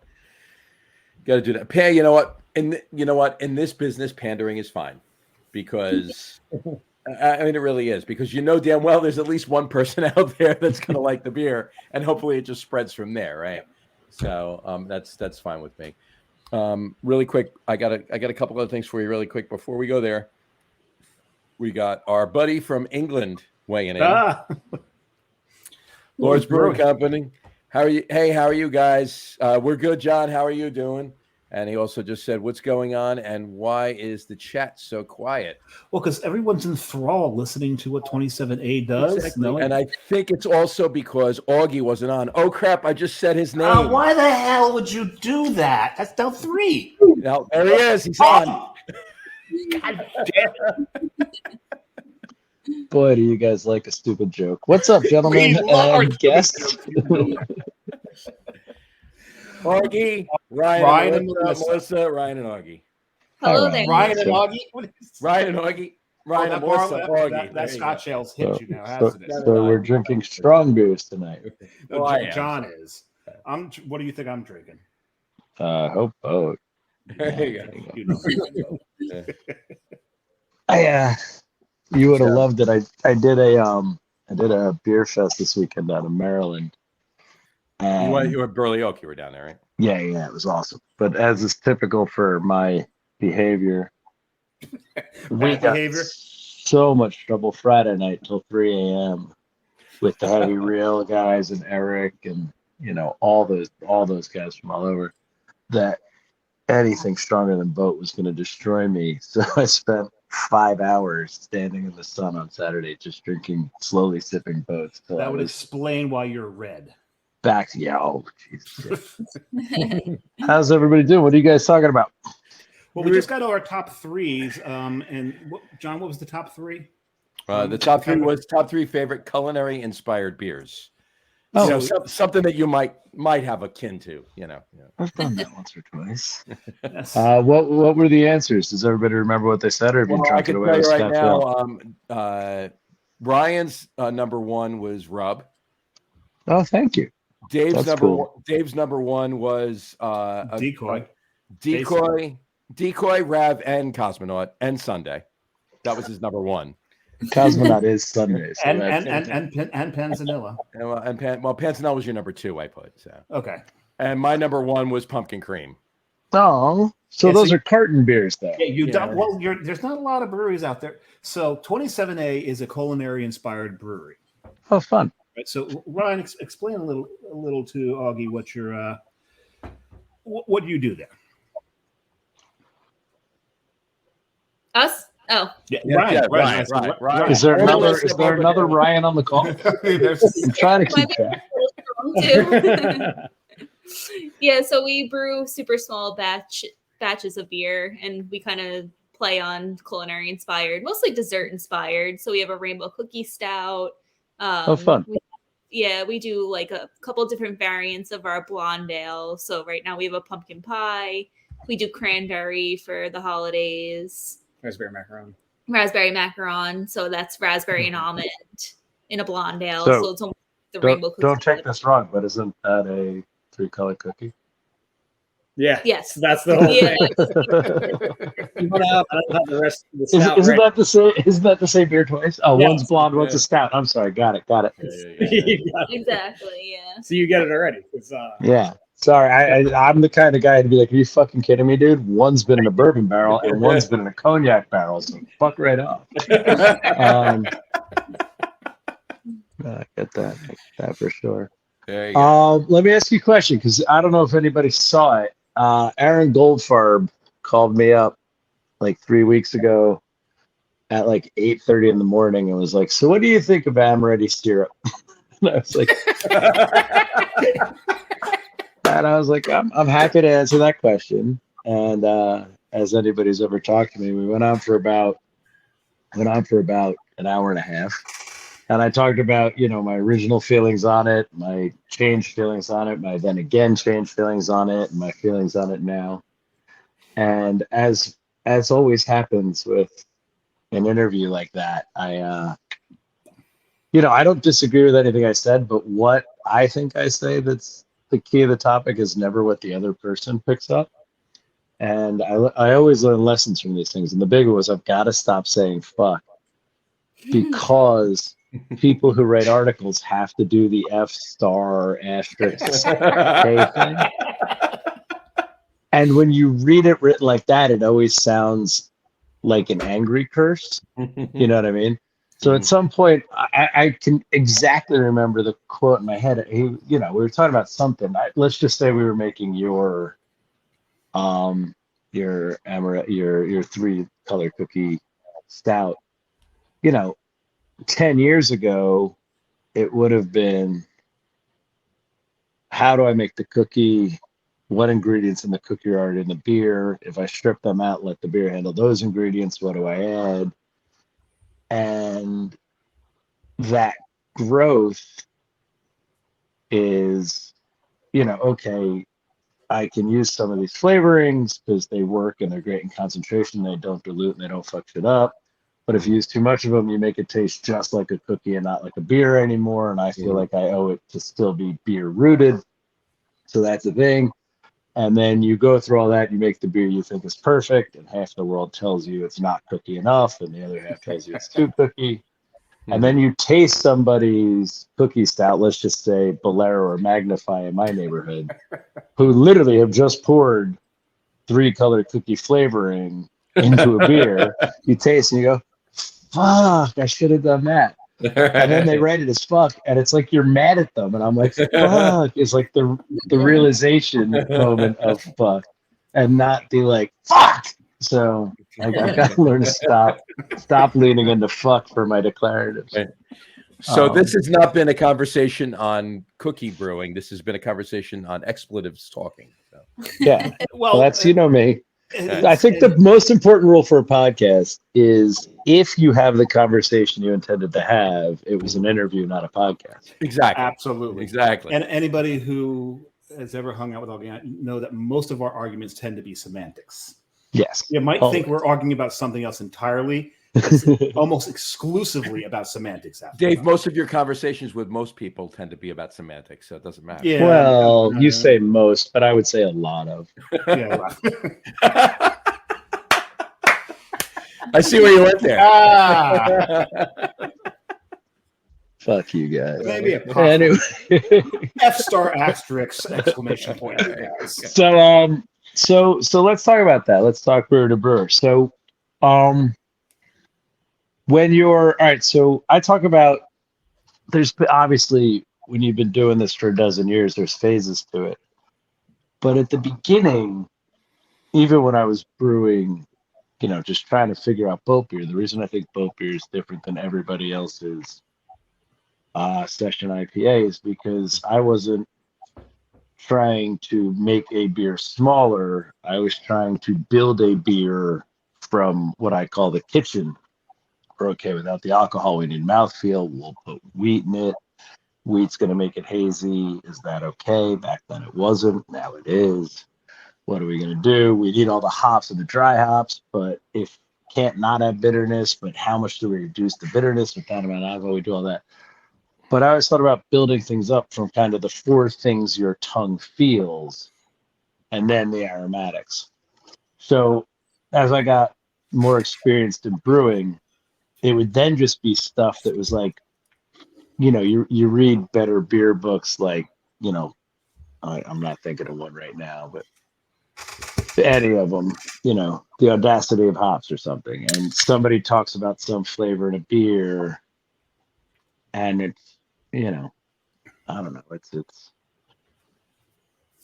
coffee cherries or tomato vine.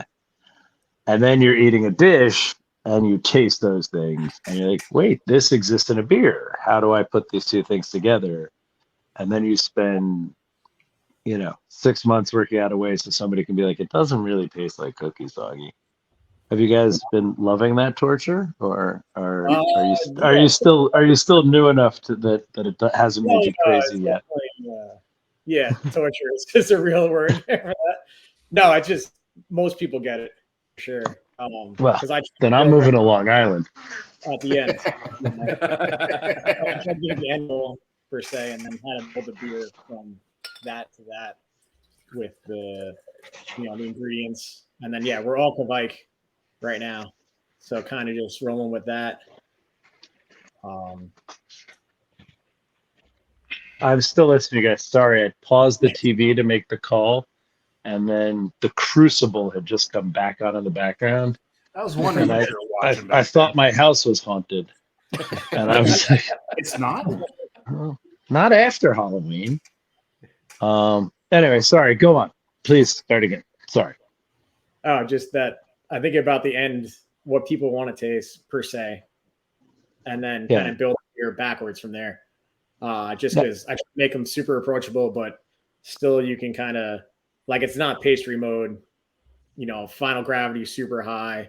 It's more tame and more approachable. Now, let me ask you a question. I think the most important question that I have yet to solve, because I think I'm one of the people who owes it to brewers, but I can't find it. I'm trying to find the word that says to people, it's not that it tastes like, it's that it tastes like. So I try to lean into words like evokes, hints of, suggests, and that I haven't found one that says to people, it's still going to be a beer, and it's still going to be a beer of style. I'm just going to augment it to suggest these things I think are in there for you. Have you guys found any words or any phrases that makes people... Sorry? Isn't that what you say? Reminiscent? Reminiscent, yeah. I like reminiscent, but the problem is I think, again, that takes you to the... Like 4 or 5 years ago, pre-COVID, do you remember there was the trend of classic candy shops where you'd go into places and they'd have candy that hadn't been made in 40 years? Mm-hmm. Every time I say reminiscent of, people are like, this doesn't taste anything like Chuckles. And I'm like, oh. See, we just write reminiscent or something like that, what you're saying, invoke, whatever. And then with an IPA with the, and then like Sour Patch Kids or this or that. And then then I see the Untapped check-ins. Yo, this is with Sour Patch, watermelon Sour Patch Kids. And I'm like, believe whatever you like, whatever you want to believe. Yeah, exactly. Well, I mean, Sour Patch Kids. Look, some brewers. If you want, I can pause this, call Eric Ruda, and find out the right Sour Patch Kids rate per barrel in a sour. clearly some brewers are going to brew with Sour Patch Kids, right? I mean, but but I'm not saying I won't. I just haven't found a place that work yet. I don't believe there should be any rules. Fuck. So at this Burley Oak thing, I walk up to Eric's table at the end of the day, and he hands me a can to drink, and I open it, and purple foam comes right out of the top. And I'm like, "What have you done?" And he's like, "Oh, you love it. It's a sour smoothie ale with powdered cream cheese, blueberries, and grape soda syrup." But remember Eric's ambition here. Eric's just trying to make people happy. He's not trying to make beer anymore. So he definitely, it was unbelievable. So what it tastes like. Pretend for a second that not everyone here knows who you're talking about. Eric from Magnify. Who doesn't know Eric? Our guests are not from Jersey, so they may not know Eric. But he's super famous. I don't. Eric Ruda is the owner of Magnify Brewing in Fairfield, New Jersey. I think most of them. You know Magnify? And he makes pretty world-renowned fuck-around beers. He's very good at it. But so what it tasted like. So, of course, I got to taste it. I got to be like, all right, give it to me. Let's see. And it tastes like if you're a 7-year-old and somebody bought you that 3-yard purple pixie stick and you tried to get the whole thing in your mouth and then you choked on the powder. So I was like, that's amazing, but why did you put blueberries in there? And he told me for the vitamins. And I was so delighted by that. I was like, well, man, you got to make beer nutritious. Yeah, nobody does it. I was like, yeah, of course, because nothing says I'm having a smoothie beer like antioxidant content. Right, exactly. So it's got would that be nutritional information on the can label then? I mean, seriously. That's right. Do you guys have a policy for listing your adjuncts on cans and stuff, or are you just kind of voicing it in the tasting room? Yeah, everything's tasting room right now. Okay, cool. What's your guys' system? How big are you brewing at this point? 3.5 barrels. There you go. And that's actually John Lords from Lords Brewing in England just said, he just asked the same question. How much beer per batch do you make? So 3.5 barrels a batch. There you go. Okay, thank you. Did you guys lose me because I lost all you and I just you just froze for cellular? Not even 3 seconds. Yeah, you're good. So 3.5 barrels a batch and 7s or 3.5 fermenters. 1 7, 4 3s, 3.5. Okay, nice. And how many flips a week are you brewing? 1 or 2. Nice. So that's perfect. So everything's out of TRN. Are you canning? Do you need me to introduce you to Cass? You don't need to introduce him to Cass. Tell him who used to work for Ryan. Ironheart. Oh, bless your heart. Have you ever canned my beer? I did. Oh, nice. Did we meet? Am I being rude here? Sorry about that. No, we did not meet. No, okay. It was random. Cully, or needed me. Oh, I love Cully. All the way. Well, good for you. So somebody at Ironheart is really bad at telling people. I swear to you, about every time I need a new brewer or somebody in the taste room, I always pass word through Ironheart. This is where I remind everybody I was Ironheart's first client. So I feel like we're friendly enough that they could do me the favor. Like, hey, so I'm looking for a guy. So if there's anybody in your stable you think is uniquely good and probably going to move on, let them know I'm looking. And then they're like, no, nobody. And then Tully moves on and you move on. I'm like, so there were people, guys. There were definitely people along the way I could have given some work. But good for you, man. That's awesome to make that jump. That's really fun. Yeah. Crazy ride. That's awesome. Oh, yeah. John Lord from England is from Lord's Brewing in England is blowing up right now. I just want to throw this up there really quick. He said, if you ever want to come to brew in the UK, learn cask, feel free to DM us. We'd love to host you. I'm sure that applies to all of us, not just but Ryan and Melissa specifically. I'm the only non-brewer here. Oh, there you go. Yeah. Well, to be fair, I make a cask ale every 6 weeks. You don't have to fly to London to learn that. This is true. Yeah, I was drinking this earlier, Augie. Yeah. Wait, I shut down so I could read the comments. What? Oh, which one is it? Though I didn't see the words. Jumping trains. Jumping trains, Oh, which Jumping you have Trains. on Do you cast like it? right now. Oh, I Do you love it. like it? I liked it Good. a lot. Good. A Yeah, lot. that was fun. No. It's been a long time since we did a proper ASB, and I hope the British.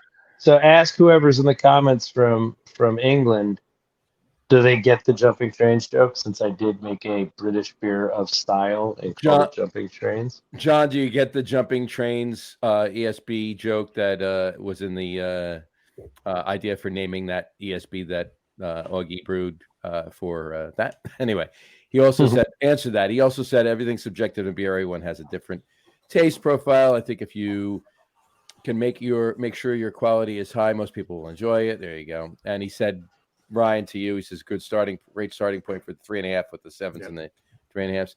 And he said, we do cask beer properly here in the UK. Just saying, he said. I don't know what that means. I definitely do it better. I definitely do it better than they do in the UK. Does he think I've never been to the UK and drank their cask ale? Like he must know it. He must know I know how they do it. It's a big secret. I think it was a tongue-in-cheek comment. Yeah, I got it. Yeah, he signed that with a GBUS. I think that means Great Britain. In my defense, 8 years ago, I went to a cask fest and somebody put peeps in a cask, and it upset me so much that that's when I bought a Randall to put peeps in and started making plain cask ale, just to prove the point that a cask is not a fucking Randall. Right.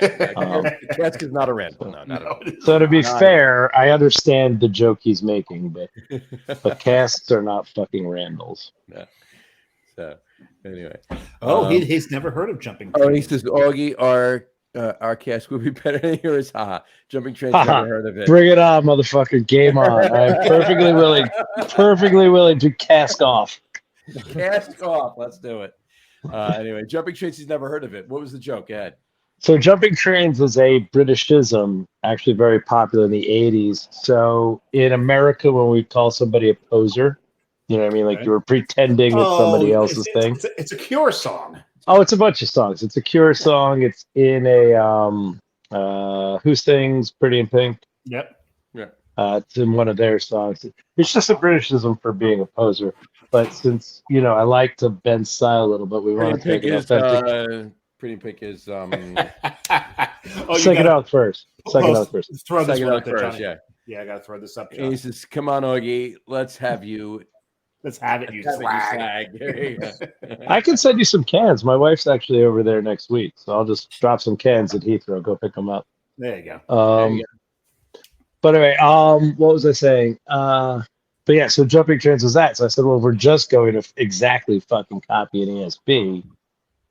Let's call it jumping trains. So, Ryan, any chance you guys are going to be putting a hand pull into the brewery anytime soon so you can get into this cask battle? I want to. I've been wanting to forever. Did the Randall thing again with our the Main Street. Most people don't care about the fun, the funner, nerdy stuff. I don't just go get a couple of pins. Just go get a couple of pins and do it that way. We're doing that for a while. I'm bringing that back soon. Where that on the bar is definitely a seller where the engine is like people wouldn't realize, and then yeah. and then you have to explain 55 isn't warm. And then you have to explain that naturally carbonated isn't flat. Right. And by the time you're done with all that, you've drank the beer you were making for them anyway. Right. That's what I'm trying to avoid, exactly. Where the pin on the bar for a busy weekend is like, or busy night's like, all right, it's in their face. They can see what's going on. Okay. Right. That's my point. It's cool. Yeah, that's actually, so we just returned to New York distribution after shutting it down for like 3 years. And one of the most exciting things is they do have a cask engine culture. Dave Enger at Church Key has a bar in downtown with a couple engines on it. There's a midtown place behind it. So it reinvigorates the life and plans for cask ale for Carton, because at this point, I think we have 4 bars in New Jersey I would trust to pour a cask ale, and 2 that actually want to. Right. So without the city, that's not a viable business. I find it interesting that we have not been spammed on our comments in a long time until Augie shows up. And then the spam comment that pops up with Augie on the show is quite interesting. What is it?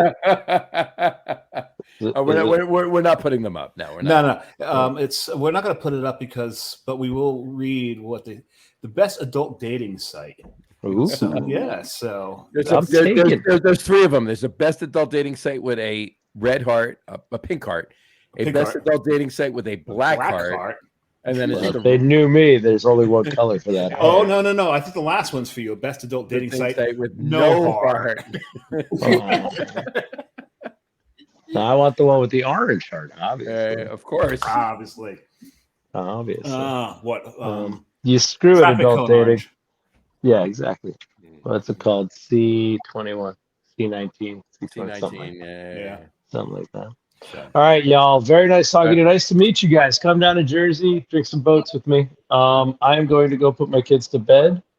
Love you all, and it was a real pleasure. It's almost getting to the point where they're going to have to start putting you to bed. Well, that's usually only on Fridays of my birthday. Yeah, exactly. They're becoming smarter than you. That's right. Well, they're not becoming. Right. They're just letting other people know. I've never had a doubt. Anyway, y'all be good. Thanks for having me in, and I will see you soon. You got it, Augie. Thanks, Augie. All right. One more comment from John. He said, I did a beer festival a while back, 550 casks on tap. Goodness. In New York. It was superb. We sold out all kegs and casks in 2 days. 550 casks. That's crazy. That's crazy. Blue Point's trying to keep. Well, I mean, I was going to say that's a Blue Point Cask Ale Fest, right? That's 550? No, there's probably that. I don't know if there's that many, but there's damn close to it. There's a lot of casks. There's at least 300. What's that? There's at least 300. At least 300. Yeah, I was going to say between 4 and 5. But at least maybe you need to get out there in November, right? Yeah, that fest is great every year because it's all Long Island breweries, some New York, and then a few others here and there that pop over and everything else. And here's the one thing, John and I are centered in Jersey. A lot of our viewership is in Jersey, even though it's nationwide. Most of it's centered in Jersey, New York, that area. And we have some viewers clearly in England and Italy too. England and Italy. But if you don't realize this, Long Island is home to hundreds of breweries. Yeah, hundreds. So, yes, if you're in Jersey, you've got to pass that massive roadblock called New York City. Yeah. No, I try to jump over Manhattan, and even then, getting across one of the bridges. I would rather take a helicopter from New Jersey over to, just the other side of Queens or Brooklyn, and then rent a car and drive to that. Carrie and I talk about it all the time. We want to get one of those huge airlift helicopters to pick the car up, fly us over the city, and drop us maybe somewhere around. No. Patchogue. Place you. Yeah, not drop. Yeah, that's a good semantics. Thank you. Right. Put us down somewhere around Patchogue, and then we can just expand out of there, right? Exactly. John Lord just said the Great British Beer Festival at Olympia, London. You could double that at some. So to double the 550 casks. So. Okay, I'm writing this. I'm writing that down right there. Right. For the John. Okay. And Kerry just said 12 miles in 99 minutes. That's about what we did, yeah. There you go. Which we call John, seriously, let us know. We'll try to come. All right. Seriously, I'm not kidding. We'll try to the Great British Beer Festival. Let us know. I mean, we could probably find out too, but keep us posted. You have the email address. Let us know. And we still got to get you. You know how to reach us. We still got to get you on the show too. So yes, it's just that 5 hour damn time difference. That's the problem. Yeah. What are you doing? It's like 2 a.m. for him right now. Anyway, all right. Yeah. Look, we were actually planning that with Augie back and forth. He had a couple of things to do tonight. And we wanted to get him on the show with you guys because same kind of thing. And when I told John, I said, let's get 27A on the show, reach out to Augie, get him on at the same time, considering, what you told me when I was at the brewery that, they were an inspiration to you. And I asked you if you ever met him. You said no. I'm like, we have to make this happen. We got to make it happen. So now you've met Augie. Get down. So next time you go out to Card, let them know you're coming. Or let us know that you're going to go. Let us know. We'll meet you there too. Yeah. Let us know. We'll let him know, and we'll all meet there. Yep. Seriously, I'm not kidding. Yeah, we'll do that. Yeah, absolutely. Because I know you like to go on a regular basis. We haven't been in so long. Yeah. I tell you what, the next time I'm going down is the Friday after Thanksgiving because Epitome releases. Actually, I'm thinking going to Saturday. Going to Saturday because Meathead can't go on Friday because he works for a living. Well, I can go on the Friday. I can't go on the Saturday. So I may go down both days, actually. Right. So you let me know. Okay. Right. But in any event, yeah, we wanted to do that. We wanted to do that and get him on for a few minutes with you guys. So that was cool. I hope that was good for you. I hope that was all right with you, I should say. I mean, it was your show, not his, but and occasionally when Augie does pop on a show, it kind of becomes his. Yeah. But he was. And when I say his, I don't mean in your place. I mean in our place. Yeah. There's when he showed up on the show for Interborough, John and I just sat back for like this 45 minutes, half an hour, at least half an hour. And we're perfectly happy with that. So, but, anyway, in any event, yeah. But then, but now back to 27A. John's asked one of the closing questions: what's coming up and all that. We did ask what beer you got coming up for the holiday. You said the cranberry ale. Right. John, you already asked what's coming up for 2023. Right. You've hit all the outro questions. I have the 2023. Did we touch on that, or did Augie pop on right at that point? Ryan started to talk about it, didn't you, Ryan? You say going through some of the repeat beers. Yeah. Bring back and try to get the canning line in full motion. Yes, right. The canning line. Yes, that's. And events coming up in 2023 for you. We know that in spring, the street festivals will start again out there in Lindenhurst, and definitely got to get a train out there. Well, we got to do. Listen, when the first spring street festival out there, we're going out, you and I, and we're doing a live. We'll have to do a live feed out there from the street. Definitely. Yeah, that'd be awesome. Absolutely. All right. Well, thank you two very much for coming on the show. We really appreciate it. I had a blast. I hope you did too. Don't go anywhere when we sign off. Don't go. We would talk for a couple minutes afterwards. Yeah. So, but anything else you want to let anybody know that we haven't touched on? Or we cover most of it. Yeah, I think we covered most of it. Yeah. Thanks for having us on. It's been great. Thanks for listening, everyone. Yeah. And, I told John right away. I told you one at the brewery, the kind of operation you run, I just love the tap room, love the whole business model that you have. Told you immediately, these are the kind of breweries we'd love to have on. Told John about you. He's like, yeah, let's get them on. So happy to have you on the show. Absolutely. Definitely happy to have you on the show. We definitely do. All right. So on that note, we will wrap the show up for today. We want to thank everybody for watching. And for those of you just listening to the audio podcast, thanks for listening. Don't forget to visit our website, www.lageroom.com. That's LAGERROM.com. And please remember, like us and follow us on all of our social media, Facebook, Twitter, Instagram, and of course our YouTube channel. All of them are at The Lager Room. Remember, we go live with the video podcast on both Facebook and YouTube every Tuesday night around 6:30 p.m. Eastern Time. And for those of you who just want to listen to the audio podcast, you can do so on Apple Podcasts, Spotify, TuneIn, Stitcher, Google Podcasts, Amazon Music Podcasts, and iHeartRadio as well. And if you haven't done so already, please subscribe to one or more of those feeds and you will never miss a show. Again, thanks for following along with us. Have a great rest of your week. Have a wonderful weekend.